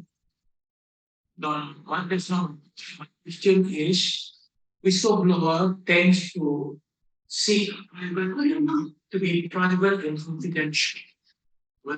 Because they don't want to be exposed. Now, if they want to be confidential, there's some chances of them agreeing to be interviewed. Okay. Yeah, most of the whistleblowers tend to do in private and also in confidential. But there also a theory that said that whistleblower is also seek for attention. So that could be a narcissism one.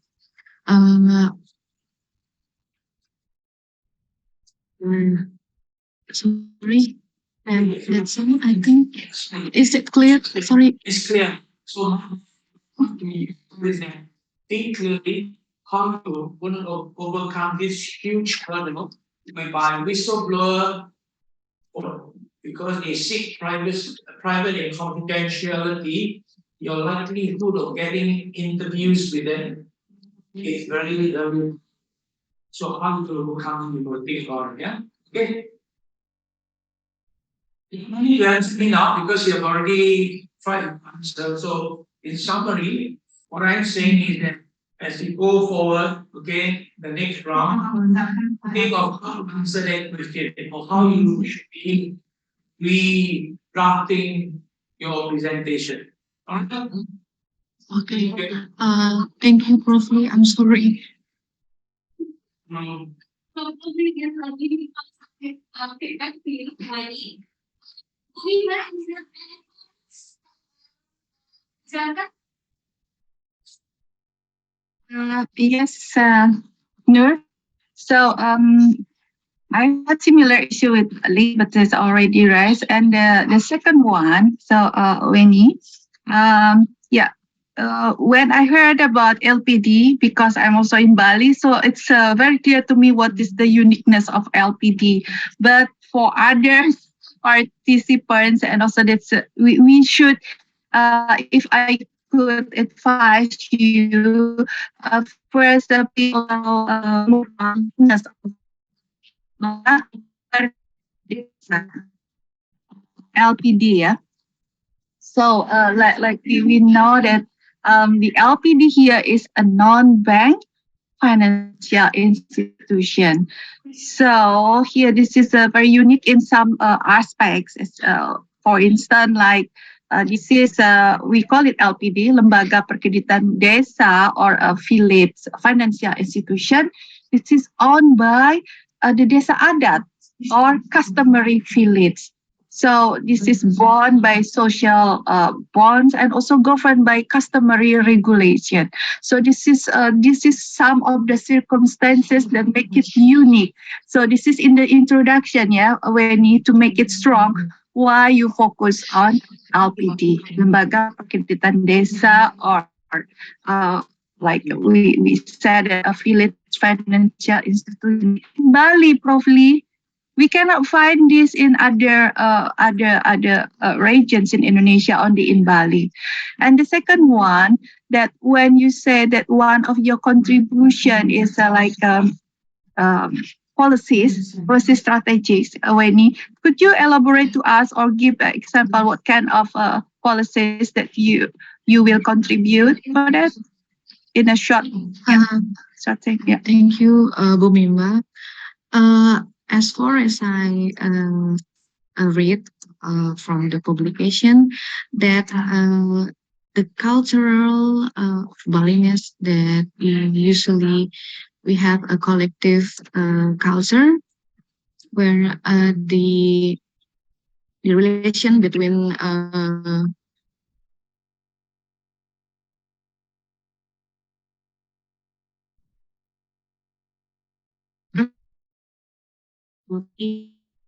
to report the fraud that happens in LPD.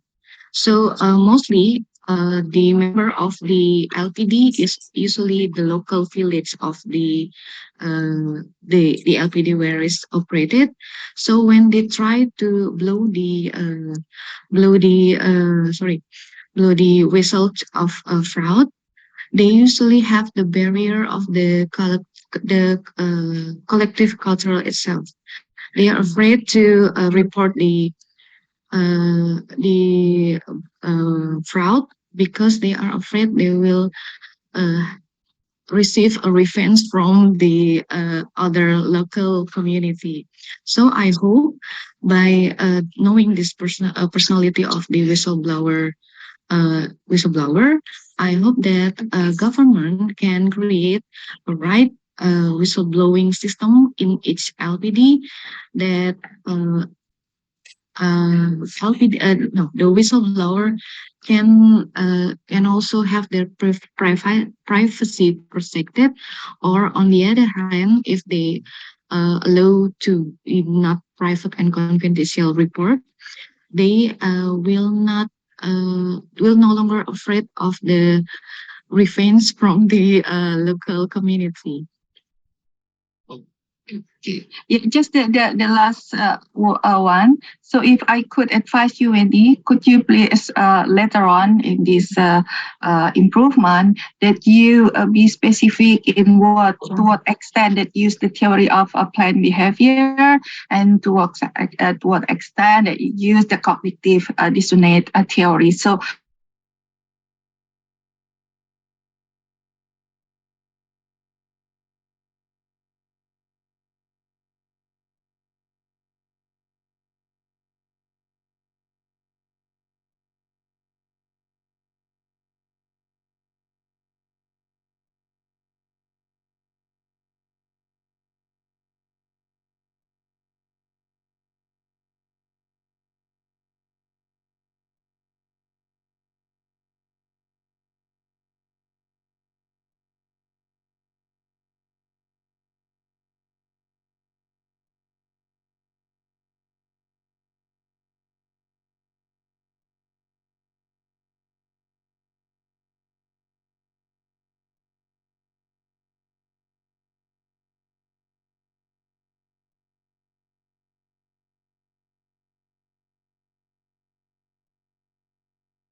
Oh,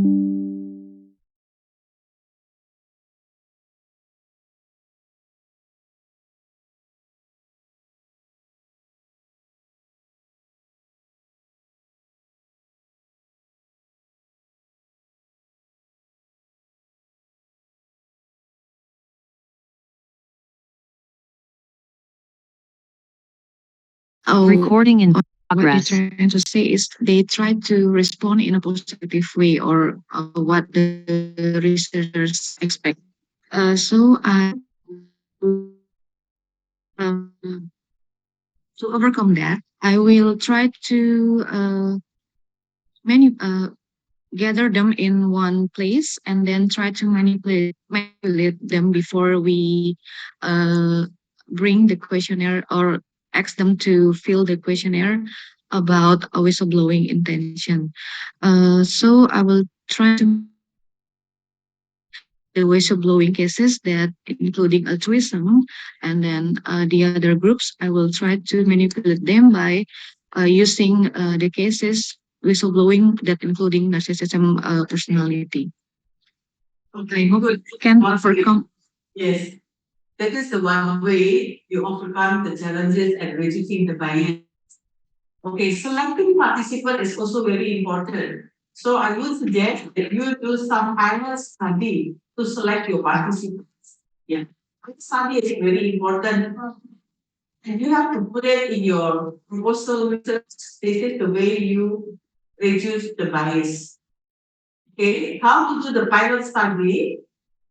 You have to target it meeting with the expert people. Expert people, independent people in various departments, not only one department, in various group of people. Okay, do that, or you may also develop one small paper for your publication for this study before you enter for the main study. In your lab, I think it should be done. Okay, before you go to the main study. Sorry, Who sorry, you need to be contacted to for sorry, your Ibu. I'm sorry, I cannot hear you clearly, Ibu. Can you repeat it once again? that you have in your mind. Who do you need to contact it to for your pilot study? Oh, for the pilot study, I will. The first one in my mind is the organization that uh, the highest organization of LPD in Bali. It called lembaga LPLPD. Jadi the monitoring organization for every LPD in Bali. And then the second one will be from uh, the expert of the LPD that outside the organization. Okay, it's not specific yet. Yeah, I think it's still very hard. Do you have any specific people in your mind? You really have to be very technical and specific. Who are they? Lembaga LPD itu siapa? Ya, who are they?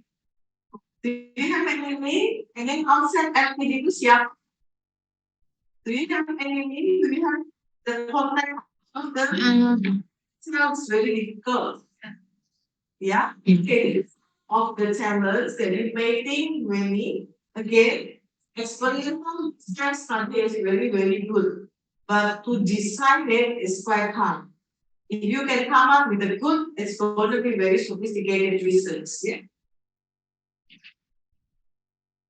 Okay. If you can answer our questions with any sophisticated, specific people link, you may go ahead. But if not, I think you have to double think again. Okay. Yeah. For the I have previously have a quite small interview with one of the best LPD in Bali. So now the head of the LPD is retired. So I hope I can use them for the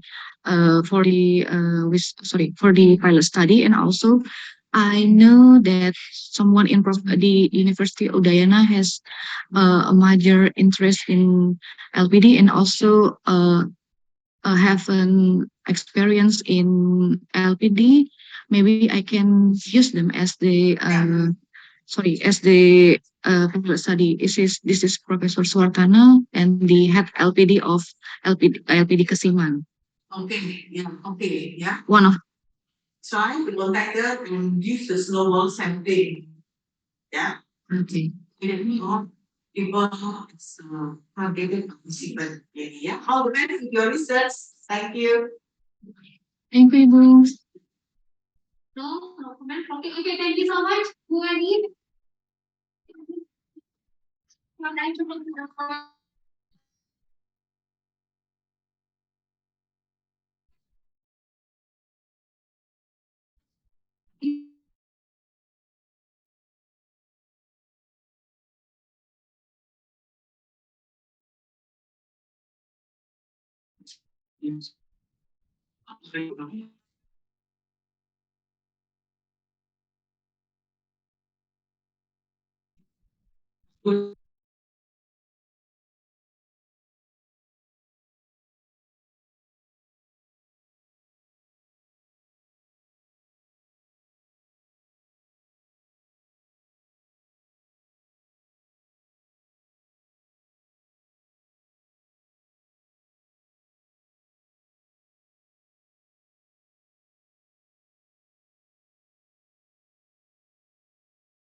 Recording in progress.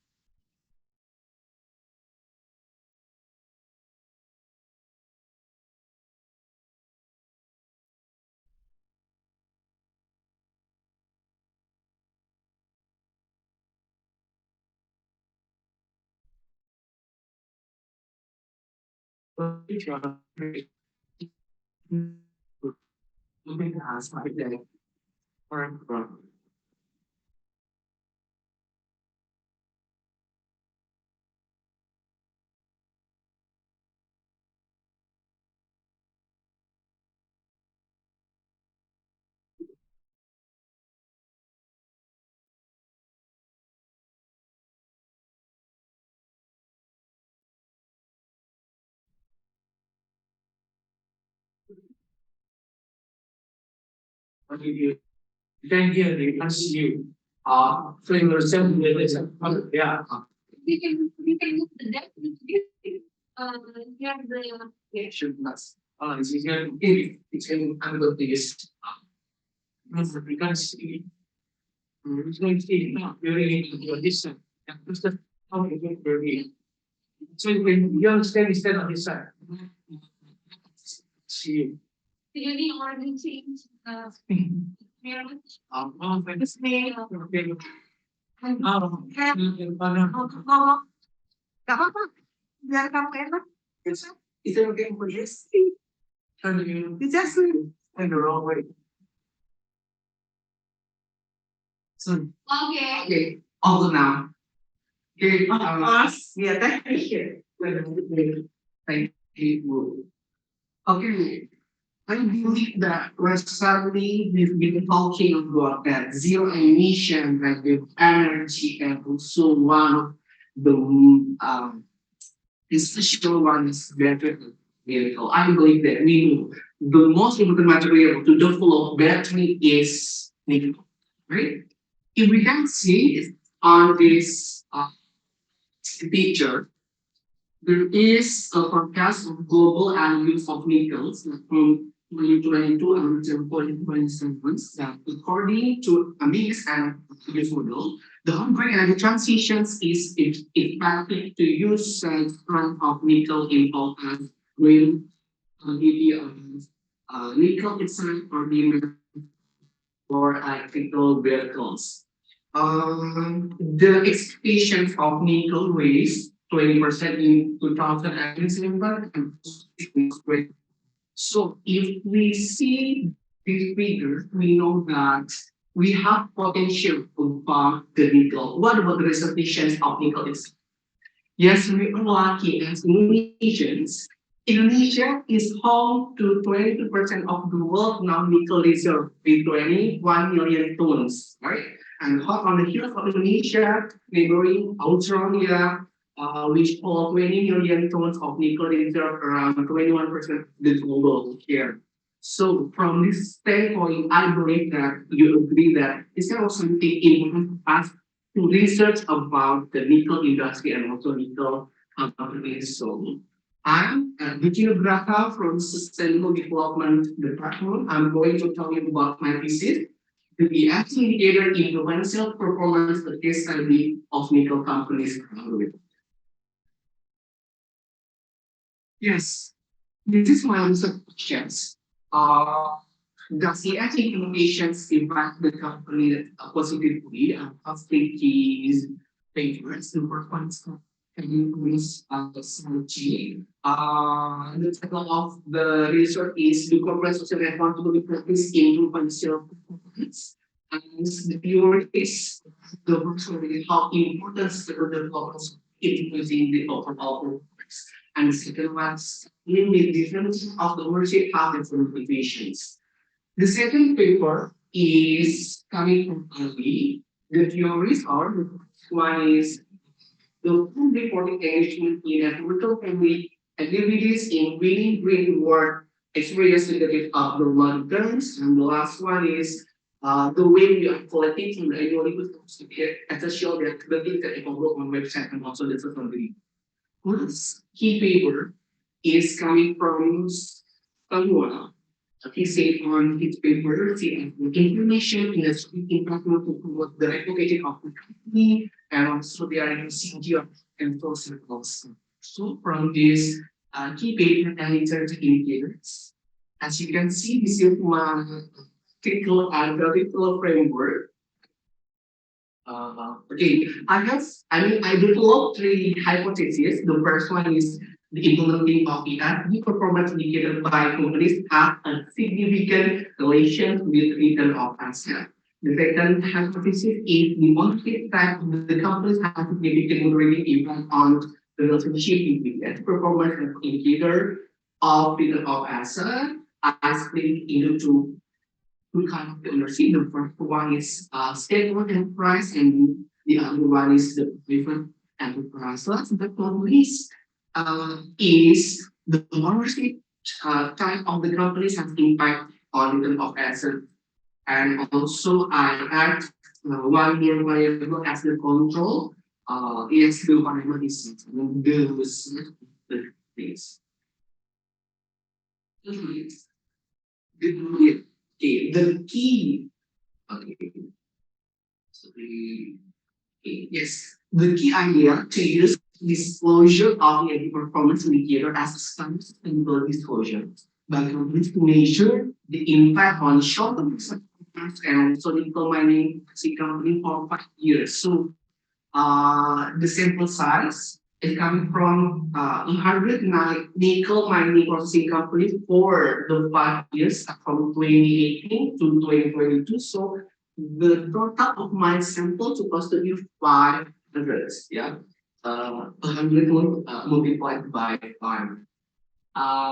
Okay, so what is the novelty of my research? Okay, the novelty of my research is the cross reference indicator from IRMA, nickel, geothermal, which is the latest geothermal from 2021, and the last one is IC.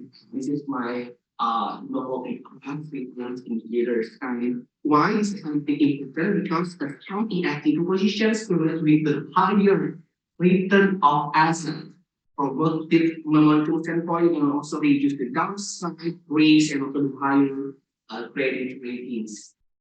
As we know, higher credit ratings can also be important from the company's perspective if we are going to issue the green bond and also the other bonds as how they shows. Okay, this is the way I conduct the scoring. The still company. The company using most indicator of the SEOs is for This is the companies and also this is the way I quantify each performance and also the second level, we presenting us the number of the weight of the indicator assigned to be presented each day. Okay, so yeah, answer this thing earlier. Yes, it was my last slide. Yes, it's the contributions of my thesis. Yeah, I'm going to validate Bapak dan Ibu sekalian the beneficial impact of ESG on financial performance to the nickels. Yeah, nickel company and always I want to publish my research, my thesis on journal later. That's all from me. Thank you.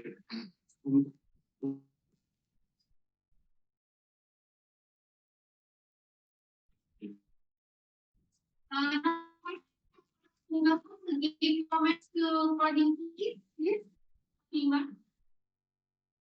Thank you, Bu Nur. Diki, thank you for the thing. Was this already finished your research at the moment? How many percent progress? No, I Recording mean in for this progress. paper. So, Sir, would you be able to repeat again? okay, so it's okay then. Due to the time constraint, now I just changed to the other questions. So you said here that when you Yeah.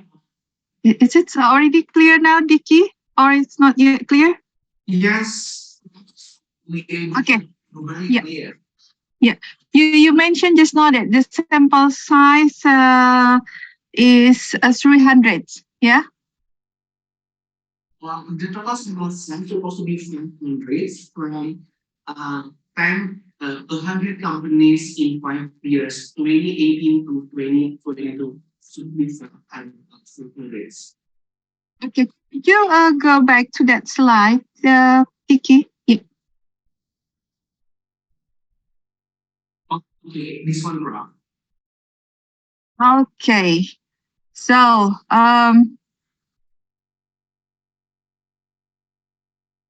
when you, I would like to know the specific circumstances in general regarding the nickel companies in Indonesia when we compare with the nickel companies outside of Indonesia. Do you find the specific circumstances?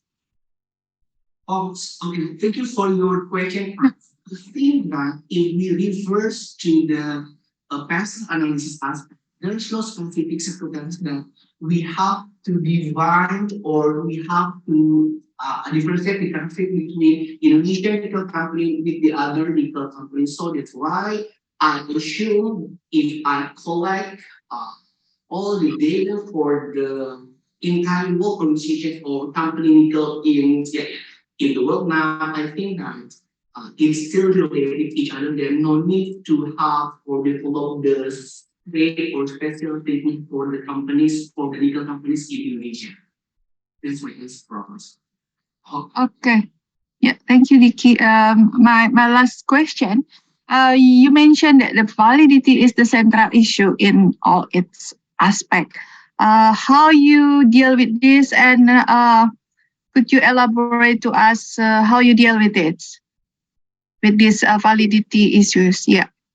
Okay, thank you for your questions. Okay, I'm going to overcome this challenge by developing certain statistic methodology to make sure that the collecting data final. If you are going to ask me more what kind of specific data, honestly, I'm not really sure what is the specific data that I have to use, but I believe that it's supposed to be specific statistical methodology to make sure that every single supposed to be valid. And all. Yeah. Oh, sorry. This is still one just short question. You mentioned that ESG at the moment still seen as operational cost. Yeah. What will be the proper way the nickel companies should treat ESG? Okay, sure. Yeah. The way we can face, because I mean ESG is not part of the original cost, it should be part of the inflationary cost corrects. We have to disclose about the ESG risk and what is the impact, especially the financial impact if we or the company cannot overcome the ESG risk appropriately. So we have to align. So, I mean, the financial performance indicator that could be how do I call it? Actually, if the company can work on this area, so lining between the activities and also the funds, hopefully depends on your approaches. Yeah, thank you so much. All the best, Pak Diki. So I hand it over to Ibu Nur. Thank you. I this Vicky, that's yes. As you say, second shit. Yes. So,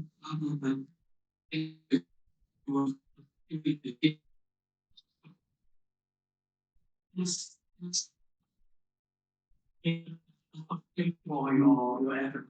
Okay, specifically the question, if you are going to think about 100 mining and processing for your you differentiate between mining and processing company and those that are mining and processing as in one integrated company. I see mining and processing as the integrated company because we cannot see that there's less value added if we just see the nickel ore. So yeah, the value added of this project is yeah, we split part between the mining and also the processing. I'm going to review this process as the comprehensive juice trade. Yes.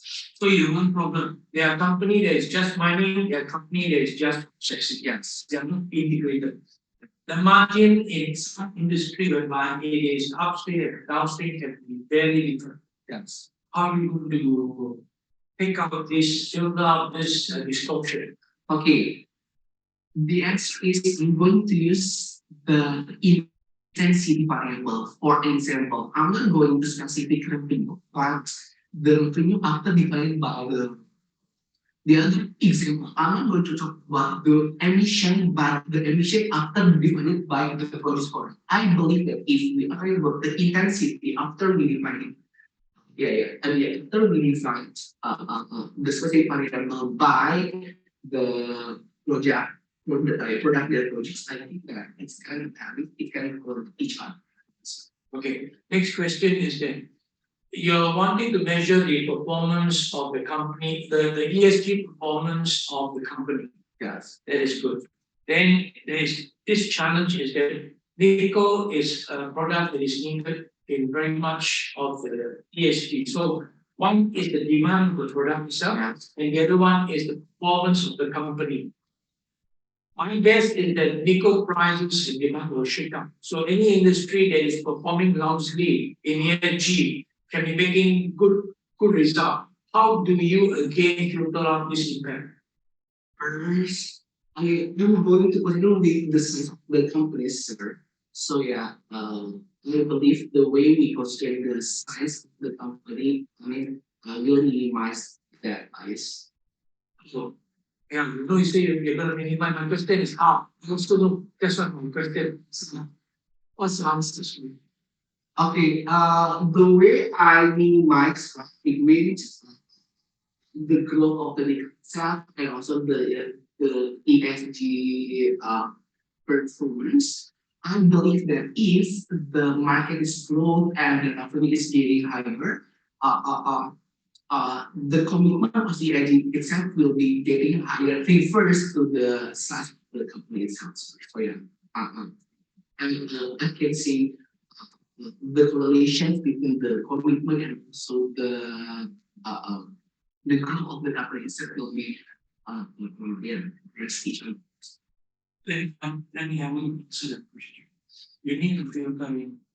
Okay, because this You see, the growth nickel will be there in terms of demand because it is a drug that is required for ESG. That is the demand side of it. Then there's the performance side of the company. You have to somehow be able to work in your system on how many variables separately. Okay, okay, thank you. Thank you for your time. Wow. Yeah, I think okay, just a little yeah. So actually, basically, for teaching and play, it's not really something thing. So I need you to work more on your teaching and play. And then, for example, yes, you can show us what is the primary constitute, for example, yeah. And then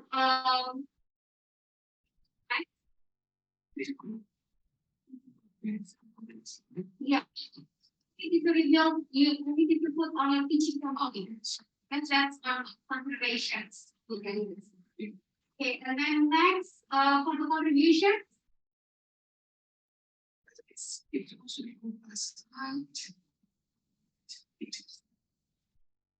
This one. You need to remember you want. It's not. Okay, then you found it. Next contribution, that Let's be the topics. okay, next, I would like to invite who see the time is live, sheet online. Thank you, Mrs. Moore. You know, Yeah. Okay.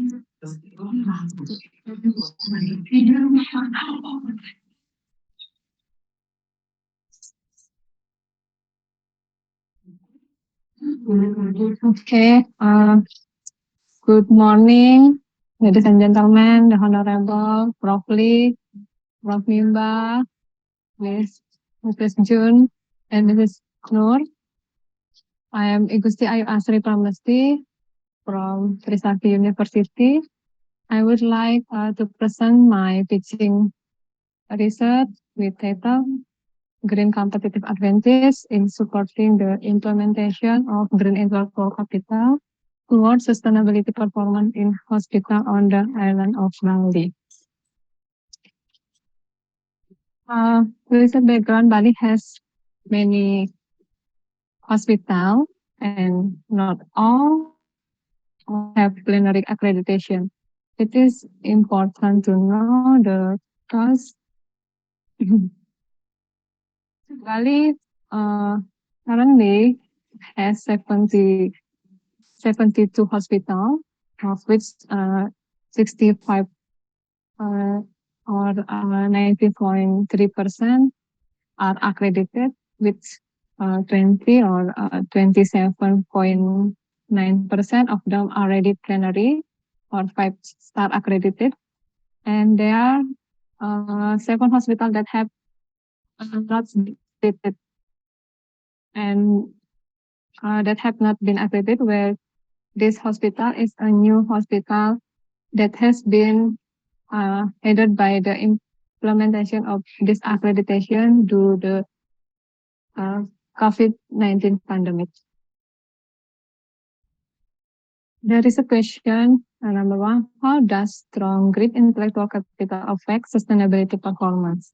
Number 2, how does strong competitive advantage mediate green intellectual capital relationship to sustainability performance?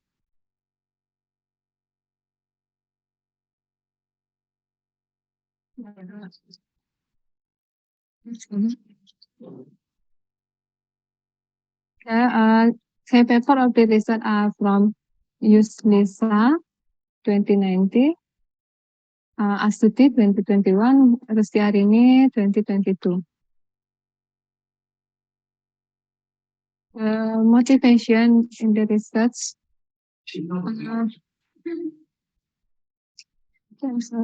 The motivation in the research by Yulisa et al. 2019 states that green intellectual capital affects sustainability performance. current research wants to add competitive advantage variable in maintaining sustainability, especially in hospitals. The increasing number of hospitals proves that hospitals have entered a competitive business competition. Uh, increasing competition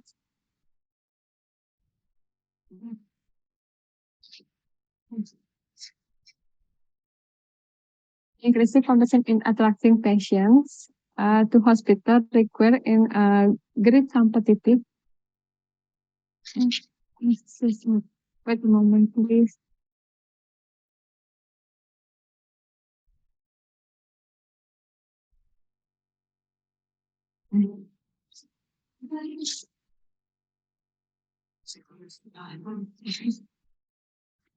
My slide not I can see. Yeah, I'm sorry.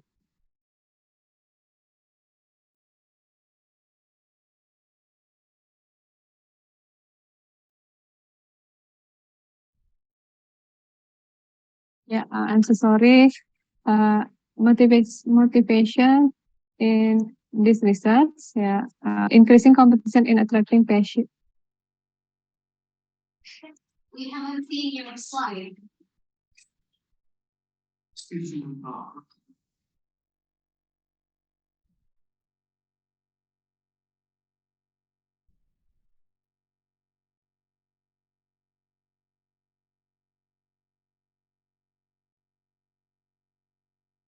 She's not.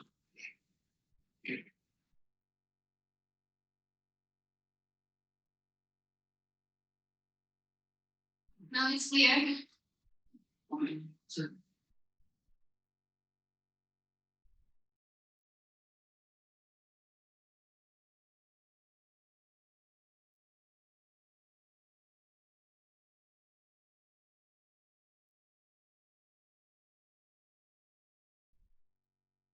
Yes, person.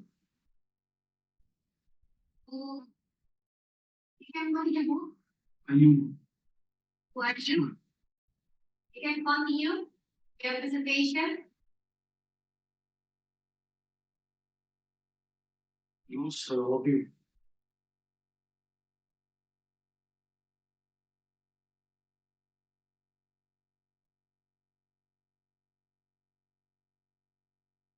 We cannot hear you.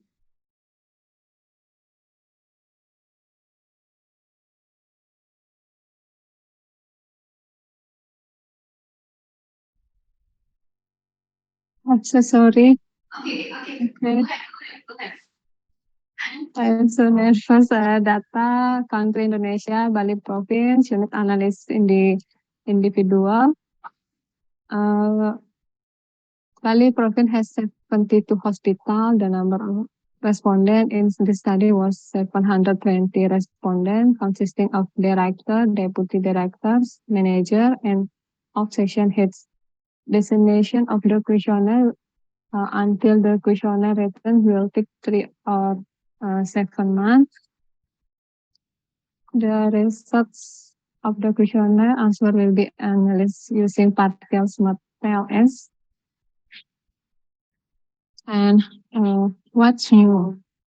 The main aspect of the novelty on this study is to add 3 dimension to measure the green competitive advantage of company, especially hospital. The 6 dimension used are cost leadership, differentiation, focus, are their previous dimension, and the new dimension are of operational, digital transformation, design, and construction. So what? It is important to know the green competitive advantage of hospital to achieve sustainability green hospital. Uh, not hos- not all hospital in Bali have plenary accreditation. The challenge of health service are increasing along with the development of science and technology, as well as the need of the community for increasing quality health service. Moreover, Bali, which is a world tourist destination, is very much need for international standard quality service.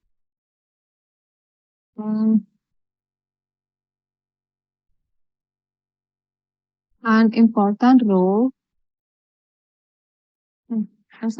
contribution, this research will motivate our hospital uh, to to have a green competitive advantage and be able to become sustainable green hospital. Theoretically, it is hope that the result of this study can contribute as empirically that regards intellectual capital as intangible capital in increasing competitive advantage. Well, thank you so much for attention. Thank you, Mrs. Smith.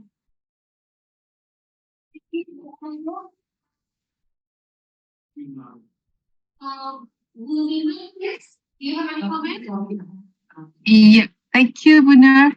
Yeah, first of all, Gusti Ayu, please don't be nervous. All of us are nice here, yeah.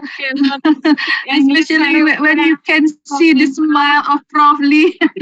He has a very nice smile, and Bu Jun and Bu Nur. So everyone is nice here. So don't be nervous. The most important things here is to share your idea and also to get some like insights for improvement. That is the most important things. Yeah, win or lose is not important. Yeah, so that's why you have to enjoy it. Yeah. Okay. Are you ready? Yeah. Okay. So I just would like to give just one short comment. Could you please can we share like your title only, your title, because this is a very basic things that I would like to discuss. So I hope it will be going well. The slide, the title. Yeah, you made the title here, the green competitive advantage in supporting the implementation of green intellectual capital. Yeah, this is so. This is a bit quite challenging to me because, as we know, that so here this we have competitive advantage in supporting the green intellectual capital. Okay, here we have competitive advantage to support intellectual capital. However, as we know that the intellectual capital have to be available first, and then one of the benefit or advantage for having intellectual capital is to have the competitive advantage. So intellectual capital first, and then competitive advantage will be achieved. But yeah, regarding of your title, could you please elaborate to us? It is okay as long as you have like this is maybe you see from the different point of view. Could you clarify to us how I should call you? Gusti, Ayu, Asri, Asri. Oh, Asri. You call me Asri. So okay, Asri. So I hope it will be more convenience for you to be called as usual. Okay, Asri, could you um clarify to us what theory that you use? So you use in a different order. It is okay as long as you have the basic things to make like the link between the variable. Yeah. Okay, Asri, your turn. Maybe integrated.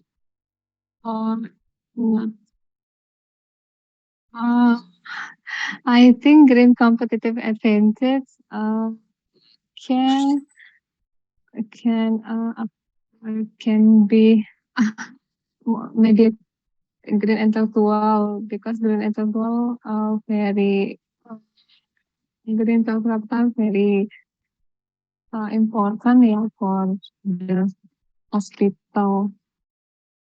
Uh, okay, Astrid. Yeah.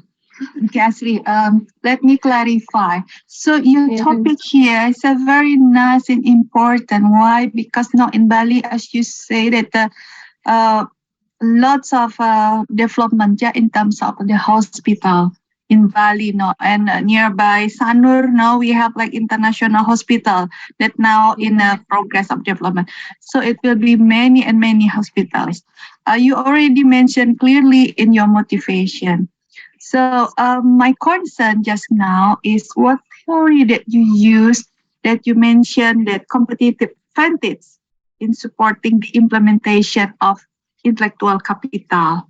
Because as we know in as various theory of intellectual capital, that the intellectual capital will support or can affect very good things for the companies. One of the benefit is having competitive advantage to be sustainable. Yeah. So this please yeah, it is okay, Asri, that we use a different point of view as long as you have the the theory that perhaps you have a new theory that quite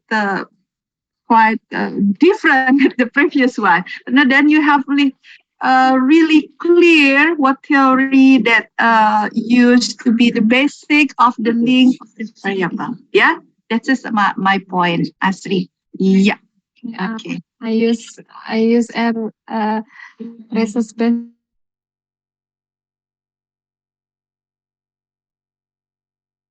theory. Yeah.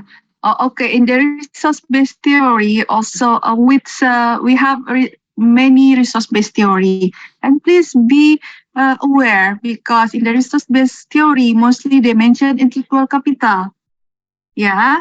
Uh, will one of the benefit of intellectual capital is to increase the competitive advantage. However, your title is like this. This is Asri.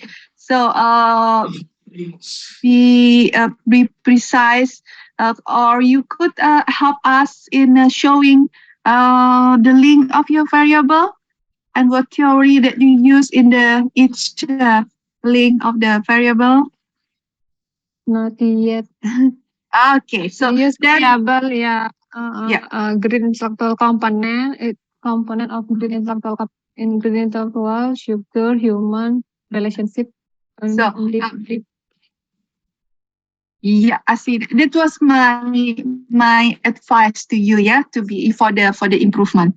So when you have the link of this variable and you make sure what the theory that you use, then it will make you aware which one should come first. Yang mana harus ada dulu, yeah. So the intellectual capital first, and then competitive advantage. Or now you have a new theory that competitive advantage first, and then intellectual capital. Yeah, it's okay as long as you have proved it. Yeah. Otherwise, we have to really careful with the sequence. What influence what? Yeah. Okay, that's all from my side. Thank you. All the best Thank you, for your okay, study. but I'm so sorry. To Bunur, thank you. All the best. Okay. Uh, something is a very interesting straight, and then I do want to share this. Of course, being sustainable, being green is good. But you see, in a hospital, they are very well known for use and through. In sustainability, we are trying to have reuse, recycle, okay, or use. In hospital, for example, the gloves, the syringe, the needle, they use once and they throw. So you have to try some explaining, okay, in your presentation why, though there is this obvious contradiction, it is still important to be, having green's competitive advantage, and where green comes in, and where mental hygiene comes in. Then there is not that confusion, and then in your whole survey, you can separate out what can be measured for the sustainable performance, what cannot be measured because of medical imperative. For example, because of hygiene, they got to use and throw. They use once and throw. Right?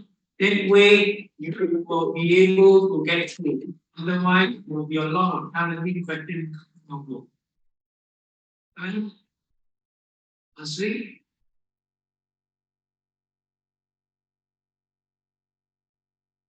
You unmute yourself.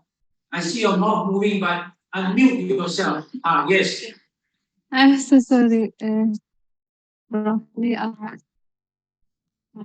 I think hospital have many that uh, tools uh, read for for readers to create green competitive to create Yeah. eco efficient green economy. So you're right. So what you got to do is that in your survey, in your presentation, you must be able to ring fence what is for to be measured as sustainability performance, what cannot be measured for sustainable performance because of medical hygiene imperative, meaning medical hygiene needs. I think this more of a comment rather than you need to ask the question. So you go back and you can sort of develop your this paper here. Okay. Would you read? Do you have a comment? Thank you, Prof. Yes, okay. Are you? Keep spirit. Yeah. Yeah. Research is a journey. You cannot suddenly to be a professor, right? You have to learn, yeah. So this is the very good session for you to learn, to get all the inputs and everything again. Yeah. Right. Firstly, think about the measurement. Right? When you think about the measurement, the connection between all the independent variable and the variable, and then whether it is logic or okay. So again, because we don't have any research structures, yeah. Next, read intellectual capital. How can you measure Measurement with questionnaire. questionnaire? Have you found some question? Does your questionnaire apply to Indonesian situation? What will be your third nurse, Asia? Mm. Nah, yeah, so I think yeah, use it.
Recording in progress.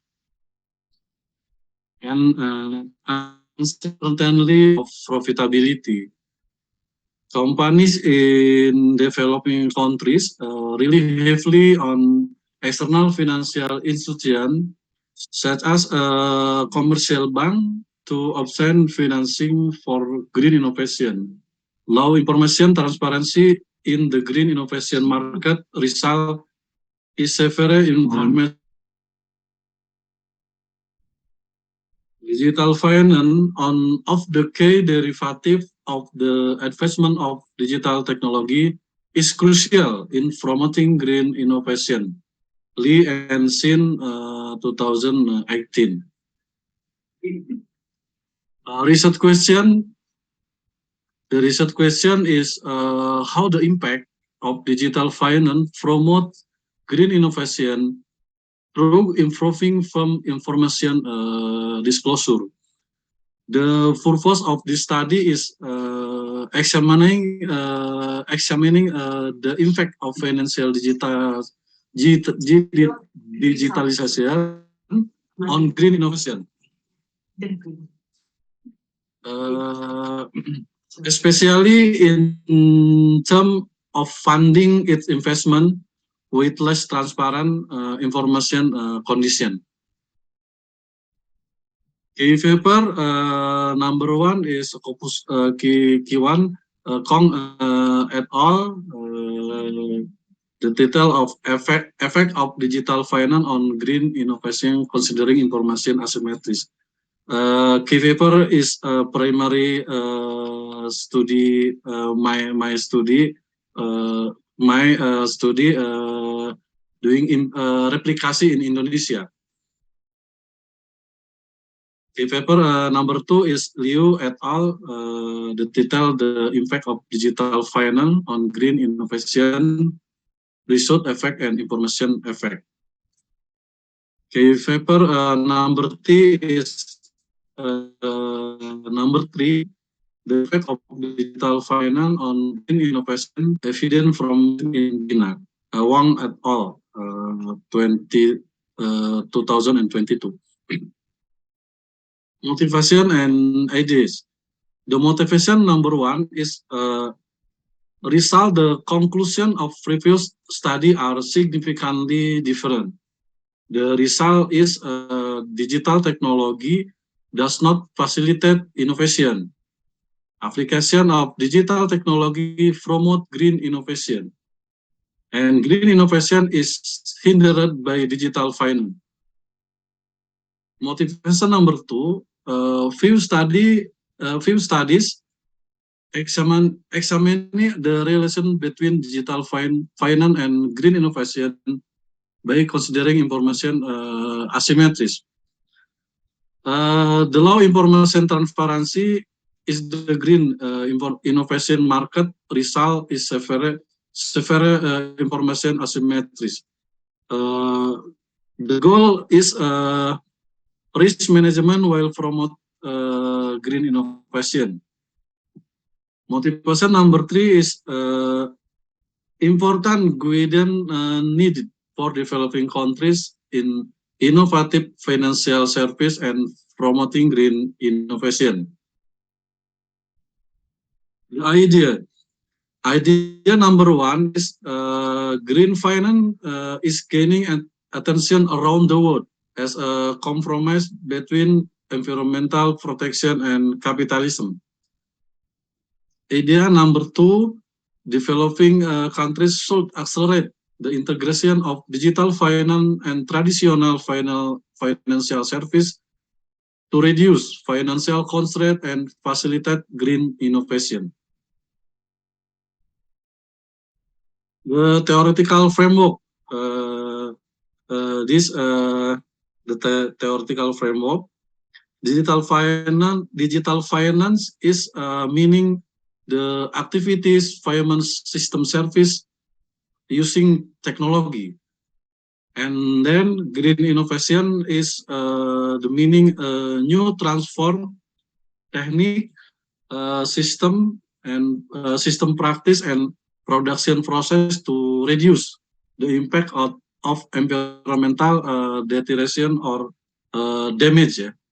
And asymmetry informasi, the meaning is condition in which one part has more information and then the other part.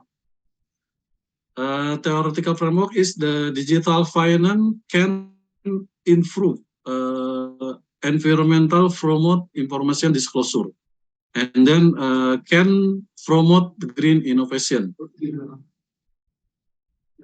This hypothesis, the hypothesis number one is digital finance promote green innovation by reducing information asymmetries. Hypothesis number two, digital finance promote green innovation through improving from information disclosure, which further reduce information asymmetries. Hypothesis number three, digital finance promote green innovation by elevating from financing constraint through reducing the level of information asymmetries. The digital finance is alleviate financial constraint and then promote green innovation. And then data. Data is country in Indonesian from secondary data using the company's annual report. From annual report, sustainability reporting, and integrated reporting. Unit of analysis firm for 5 years with the non-consumer cyclical and basic material sector are around 120 perusahaan dan 600 observasi. Measurement the green innovation use index according to the definition of environmental innovation and ecological innovation from Running and Jeff and Palmer use 9 keywords. In digital finance, measurement of use digital financial inclusion index. In information asymmetries, use when disclose environment related information, if it takes the value of 1 and 0. And then financial concept use index WW with and W 2006. The study use funnel data regression and mediating model. Tools is Tata, use normality test, classical assumption test, Chow test, LM test, and Hausman test. What news? The context is in developing countries such Indonesia with different industries from previous studies. Only a few studies in the literature have examined the relation between digital finance and green innovation by considering information asymmetries. So what? Implication number one for regulation implication. For the purpose of full utilizing digital finance to facilitate private firm to undertake green innovation, government support through subsidies to firm engaged in the green innovation project is required. Implication number two for practical implication, the financial digitization can be applied to large and small firms in various industries, as well as in the manufacturing or service sector to promote green innovation by improving the quality of corporate environmental information disclosure and reducing financial constraint. Other consideration, the target is focus Q4 in Innovation and Green Development Journal. And then thank you. That's all. Thank you. Yes, thank you. Thank you. Good morning, Baruski. Good morning, Practical framework is very up to speed. Okay, my first question is what data you got from the annual report, SR and integrated report? How are you going to separate out what is the digital finance and what is the conventional finance?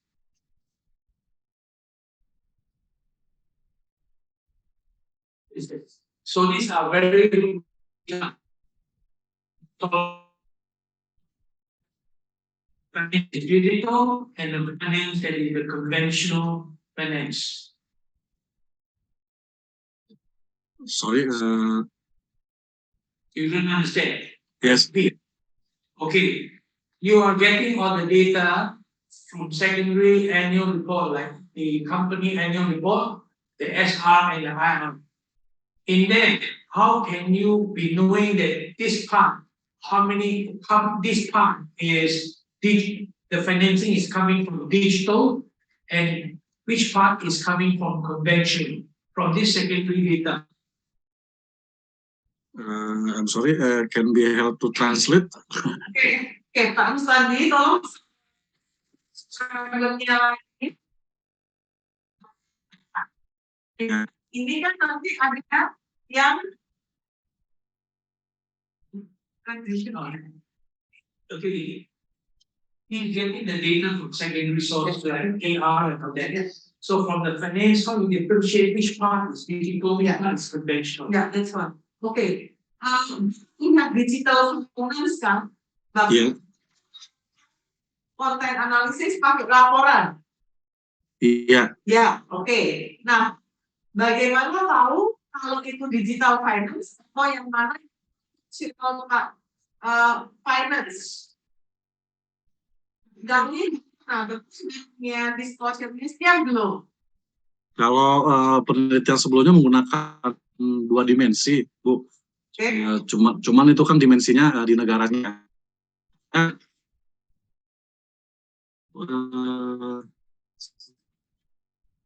English dan Indonesia itu dari Indonesia itu issue dan segala issue secondary data. Yeah. That's really finish. Ya, dimensinya boleh tahu harus tadi. Jadi kalau digital finance menggunakan apa? Menggunakan 2 dimensi. Oke. Saya lihat. Indeks. Ya. Menggunakan indeks. Ya.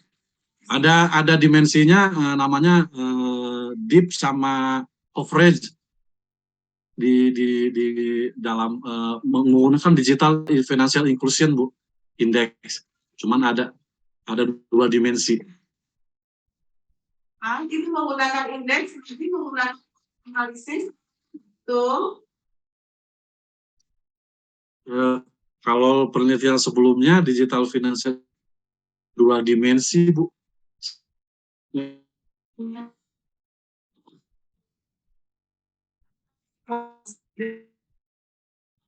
Betul. Saya belum memperdalam lagi, Bu. Saya lagi mencoba di Indonesia untuk mencari yang sesuai. Ya, harus dilihat juga ya. Indeks gunakan data ini yang dihitung. Jadi pengukuran variabelnya masih belum jelas bagian ini ya, Pak. Baik, Bu. Ya, oke. Okay. So the thing is that you have to go and work on it, right? To be able to filter out, to differentiate the digital, what is conventional. Otherwise, your results is not of any use. Okay, so that's one I'm trying to observe. Secondly, is that in your mind, your assumption how is digital finance going to be able to influence green innovation? Gimana green inovasinya Pak? Ini juga gimana ini? Inovasi yang biasa atau inovasi yang ini Bapak ukurnya pakai indeks juga? Iya pakai indeks Bu. Kalau di sini menggunakan 9 keyword, cuman saya nanti sesuaikan dengan kondisi di Indonesia apakah bisa masuk atau tidak di penelitian sebelumnya. Oke, berarti menggunakan keyword ya, indeks ya. Ya betul Bu. Okay, that's it. So this is 2.1 was you need to sharpen and focus on this so that when the result goes or when you go to the next stage, right, the question gets a bit more sharper. And your answer needs to be also sharper. Okay? Thank you.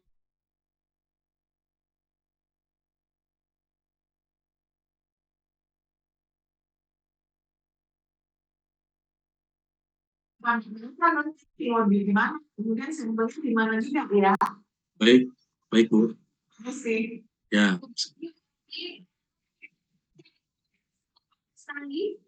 Iya, thank you Bu Nur. Ya, idam ya. We probably jadi very singkat idam. So, please excuse me to deliver in bahasa Pak Rustandi. Perlu preliminary studies karena tadi kan ada banyak jadi adoption ya dari riset di China ya Pak. Ya betul Bu. Ya, so kita tahu mana yang datanya ada, mana yang tidak, dan tidak serta-merta bisa dipakai. Kita harus cek dulu apakah circumstances, kondisinya sesuai gitu ya di Indonesia. So, Pak Rustandi, you mention here the firm. What kind of firm? Perusahaan apa? And kenapa memilih itu?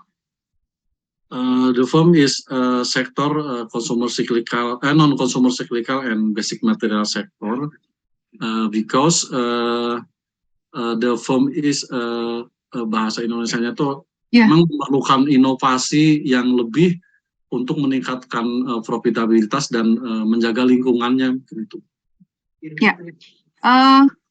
Kemudian terakhir about Indonesia ya. In addition that Pak Rustandi from Indonesia, I think lots of promising things we could kita bisa jelaskan about Indonesia.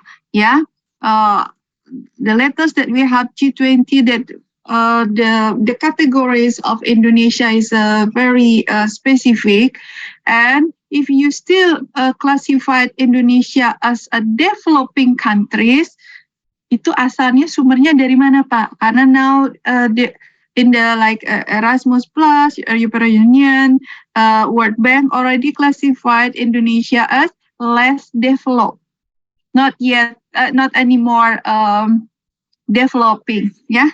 Jadi less developed countries, kemudian yang developing countries like Laos and something like that. So as long as you could mention the reference in your article later on in your publication, it is fine. But hati-hati ya.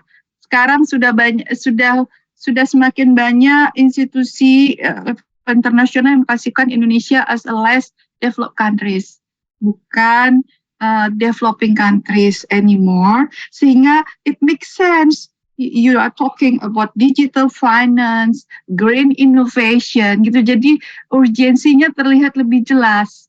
Begitu ya, Pak Rustandi ya. Oke. Ya, tadi ada control variable. Pak Rustandi pakai 2 control variable, firm level and regional level. Could you elaborate? Bisa diceritakan dengan singkat, padat, jelas? Ya. Ini pengukurannya kan green innovation ini tadi dari indeks inklusi ini di indeks yang tadi artinya saya juga could you please just do your best first to present it in English, bila nggak bisa baru nanti, so all of us could understand you including properly and other people, yeah. Yes. Control variable from level and regional level is from measurement is digital finance and from inclusion digital finance yang diumumkan oleh institusi tertentu atau institusi pemerintah misalnya dalam beberapa periode, mungkin itu yang dijadikan control variable. Namun lagi-lagi is adoption in previous studies. My studies can menyesuaikan sesuai kondisi di Indonesia. Mungkin itu, Bu. Indeed, the previous question before explaining about from control variable from level and regional level, that I hope you could explain to all of us why you need such control variable. Yeah. Kenapa perlu control variable, Pak, in this research? Ya. Karena agar hasil yang ditelitinya tidak bias ke variabel yang dituju, yang variabel utamanya. Mungkin itu yang bisa saya. Misalnya, contohnya gitu. So we need contoh, we need the example, so we make really more ensure that you really understand and have also the basic overview about your next plan. Ya? Ya. Ya. Gimana Pak contohnya misalnya? Ya. Saya juga masih belajar ya Bu. Cuman intinya yang saya paham itu harus ada variable control tuh agar hasilnya tidak kemana-mana atau tidak bias, sehingga diperlukan ada kontrol yang hasil penelitian-penelitian sebelumnya sudah pasti hasilnya. Mungkin itu Bu yang bisa saya sampaikan. Ya, hanya saja nanti harus lebih fit di link with your current study ya, in which aspect that what if we don't use the control variable, it's in there will be a bias in terms of blah blah blah, so you will be able to explain it more. Yeah, so I hope you could improve this one, Pak. It's a starting point already good. Yeah, Pak Rustandi, thank you, and you already give some insight to all of us. Thank you so much, and cheer up, tetap semangat ya. Okay, I will hand it over to Bu Nur. Thank you.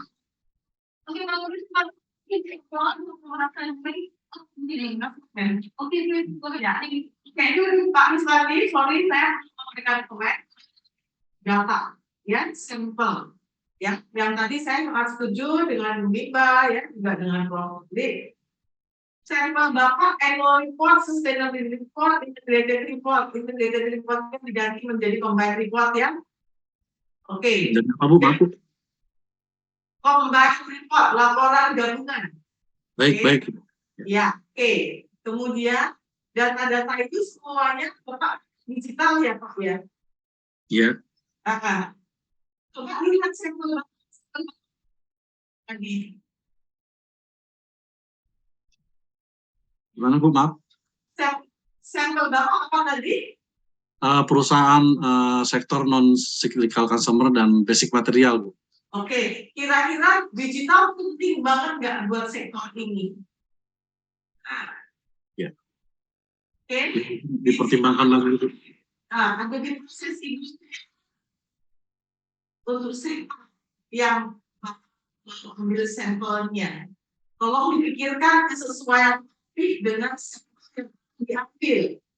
Ya, logika berpikir dalam konteks green innovation, digital finance itu harus dipikirkan. Kemudian ada performance information, oke? Ya. Exposure tadi ya. Ya, betul. Indeks.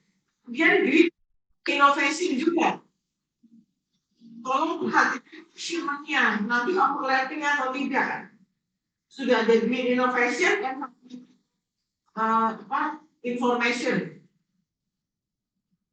Nanti aku karena saya nggak lihat indikatornya. Baik Bu Juni. Ya, makasih. Thank you, Prof. the suggestion. Example, yang I have certified Bapak Nicholas. The time is yours. Okay, thank you, Bu Nur. I already share my screen. Yes, you can give explain.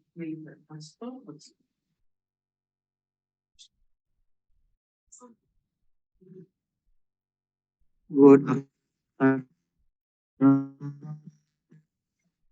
everyone. My name is Nicole, Miss Junior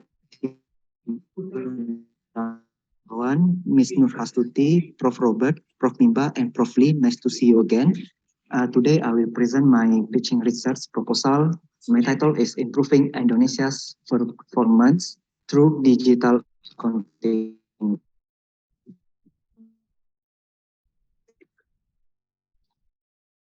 My basic research question is firm performance. My motivation is this research develops digital accounting variables, where initially there were three dimensions of measurement, namely digital transformation, relative advantage, and swigability. This study adds a dimension of human ability with three indicators based on research from Nesiri et al. 2020 with the addition of two new indicators, namely employees voluntarily increase their understanding of digital accounting and employees voluntarily innovate digitally within the company. The argument is that digital accounting requires qualified human capabilities in order to improve company performance. Both from a digital and environmental perspective. The other dimension arguments that is digital technology enable more efficient storage and access of data. Nicholas. Yes, Bu Nur. Pak Nicholas, Yeah. Yes. tolong di-adjust kameranya biar kita bisa lihat wajah Bapak. So we have to screen. Yeah. No, the microphone is far away. Ya, maju lagi. Ya, nah, oke, Okay. biar Pak Nini. Oh yeah. Okay.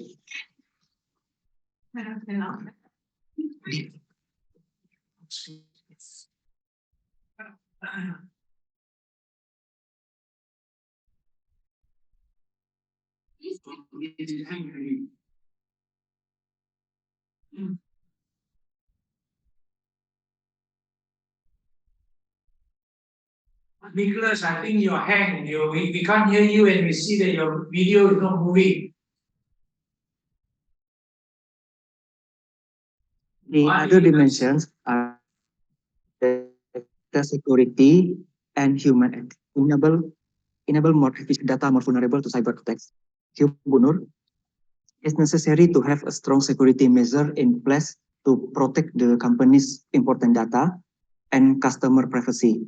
For human ethics, algorithm and digital technology can affect business process and decision making. So it's necessary to pay attention to ethical aspect and human rights. This is my research framework. I use digital accounting as independent variable and firm performance for dependent variable. I use three control variable, namely firm age, firm size, and firm certification. Here is the previous dimensions, and here is the new dimensions that I will use in this study. For idea, data, and tools, the hypothesis in this study is that digital accounting improves firm performance. I will use primary data with sample size 300. The target respondent are accounting managers. I will make it through questionnaire. I will use mixed method, quantitative with qualitative approach. The tools I'm using are most with structural equation modeling.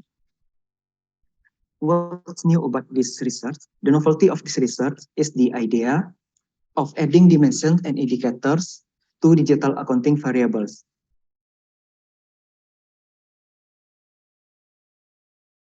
Accuracy, ease of access, time efficiency, analytical capabilities, and the ability to track changes.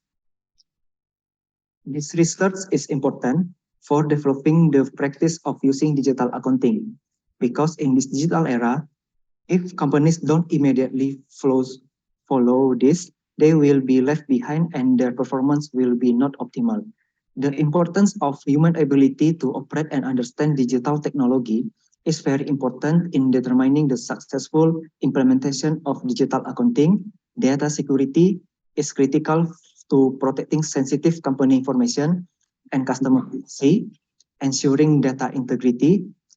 For human ethics, it's important to ensure that digital technology is used fairly and does not harm certain individual or groups. If the results of these studies show a positive effect, the company's decision to switch to digital accounting will bring a better change than before. About my contribution, for the companies for still use traditional and conventional accounting system to start using digital accounting system. By using digital accounting, companies can speed up business process, improve data accuracy, facilitate access to financial information, and control the risk. The other consideration, the others are security of the data and the developments of ISO 27000. The target of this journal is quite ambitious, namely International Journal of Digital Accounting Research, indexed by Scopus Q1. The scope is quite broad, namely in the islands of Sumatra and Java, which represents 50% of the business sector in Indonesia. That's all for my pitching research proposal. Thank you for your attention. Here are the reference that I use. Thank you. Nicholas, thank you for your presentation.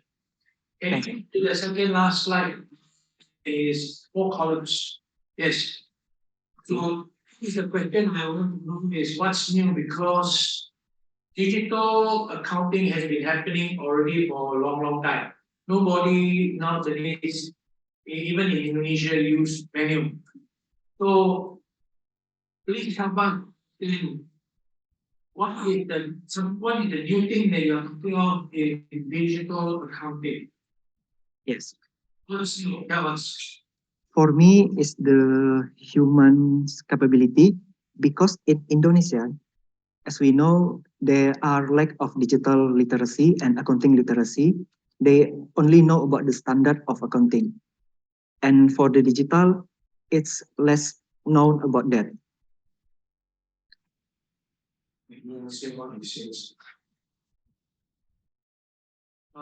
Okay, so the thing is that you're talking of the people who are in the accounts department that is not knowing what is the digital accounting can do. Are you talking of in artificial intelligence or big data computing?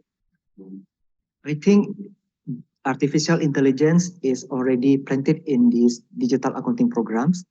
And I think it's a better one if we use business intelligence. But I think it's really too early for Indonesia. I see. So maybe for your subsequent, pitching round, you want to sharpen and define what is digital accounting that you are talking of, because for most people, already digital accounting is already 99.5%, 99.9% using digital. That is online, on computer, on software. Okay? Yes. Okay, thank you. Thank you, Prof. Lee.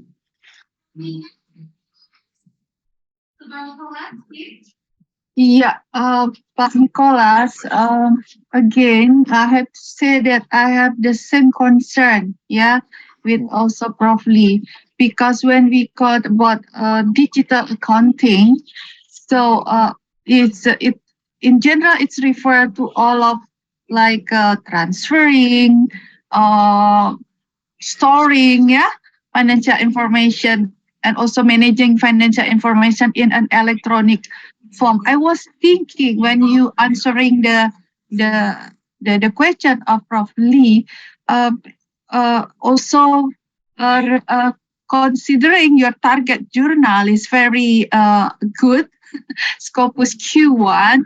So when we use the term digital accounting, it sounds like already something that almost all of us already use it. Yeah. So perhaps you mean like blockchain in accounting, something like that, Pak Nicholas. Because Oh, what is your definition about digital accounting and how it differs with the previous term? Yeah. Yeah. for me, in my opinion, the suitable one is business intelligence, Mimba. If we use blockchain, it's too hard to understand, Yeah. especially for Okay. some people. I do agree. But well, so you may consider to change the digital accounting. If it can give a better results, I think it can change. Yeah. So then, I means in bahasa we wrote it like kebaharuan, the value added novelty. It is very important, yeah. Especially when we would like to uh to add our research urgency, and also it will affect our publication. Okay, and then the second one, that could you please help us go to the slide new and then slide number 2. Yes. Yeah. And you said that you categorize that human capability in the new and digital transformation in the classification of that. Could you give us the examples so it will be clear to all of us? The respondent or the user of accounting cannot use the digital accounting programs or something like that. They will left behind for the development. What you mean about the human ethic here? Just would like to know some of because we cannot read each of your indicator, yeah, for human ethics. For human ethics, uh, digital technology is used fairly and does not harm certain individuals or groups. If yeah, I think it's like that. Yeah. So yeah, just a very short question. Could you clarify to all of us why you categorize human ability, data security, and human ethics to the new dimensions? Because most of us, yeah, quite familiar already with that kind of. Why you categorize it as the new dimension? Okay. Nicholas, yeah, thank you. Based on my previous study, I still cannot find these three dimensions that affected the digital accounting or for performance. So I think it's gonna be my novelty in this pitching research.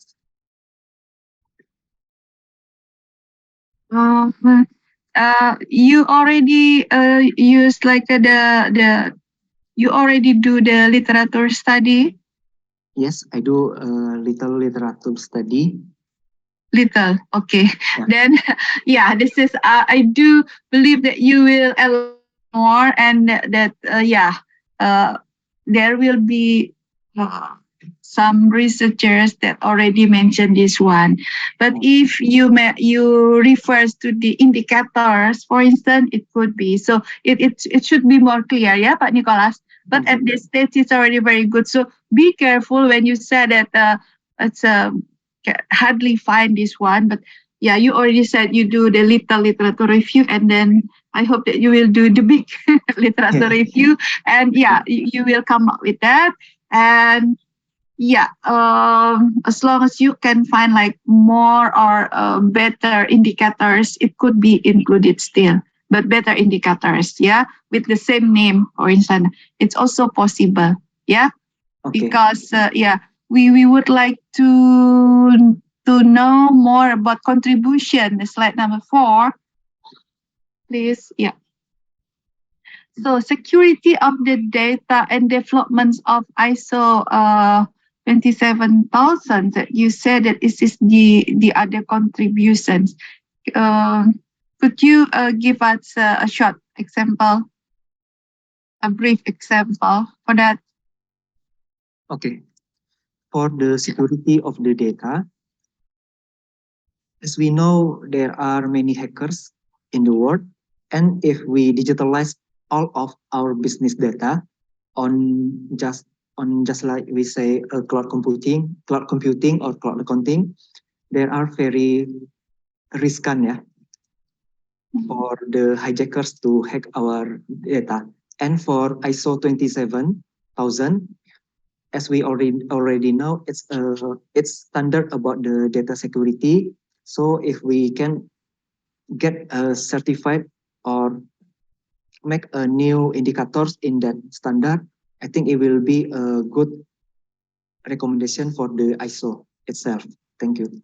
Yeah, Pak Nicholas, maybe it's better that you say that like increase the security, something like that, because so far that we already been implementing um, digital accounting for so long, and the security is maybe you refer to the increase, yeah, of the security in terms of blah blah blah blah. So be specific with that. Increasing the security is quite common also in terms of what, and the contribution that you said that by using digital accounting, companies can speed up business process, improve data accuracy, blah blah blah. And I think you could like adjust the sentence in contribution, yeah, by that the explanation you mentioned just now.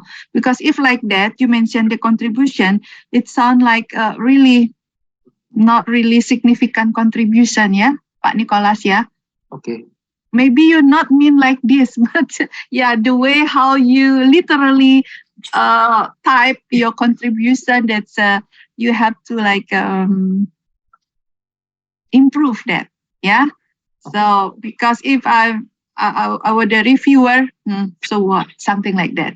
But I do believe that you mean something more than only this one in your contribution. So it should be clear your contribution and sounds having very good like update at urgency, yeah. The urgency should be clear in this. That's all from my side. All the best, Pak Nicholas, Bu Nur. Thank you. Thank you, Prof. Nimba and Prof. Lim.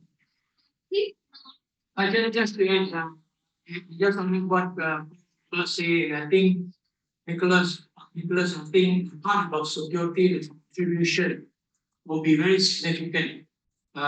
Security as in cyber security, because these days there's a lot of hacking, there's a lot of malware, yeah, and it's creating a lot of havoc in the industry.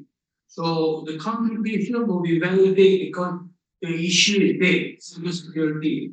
Whereas if you look at accuracy, capability, efficiency, there may be some, the contribution will be much less than if we say be more specific security or cyber security.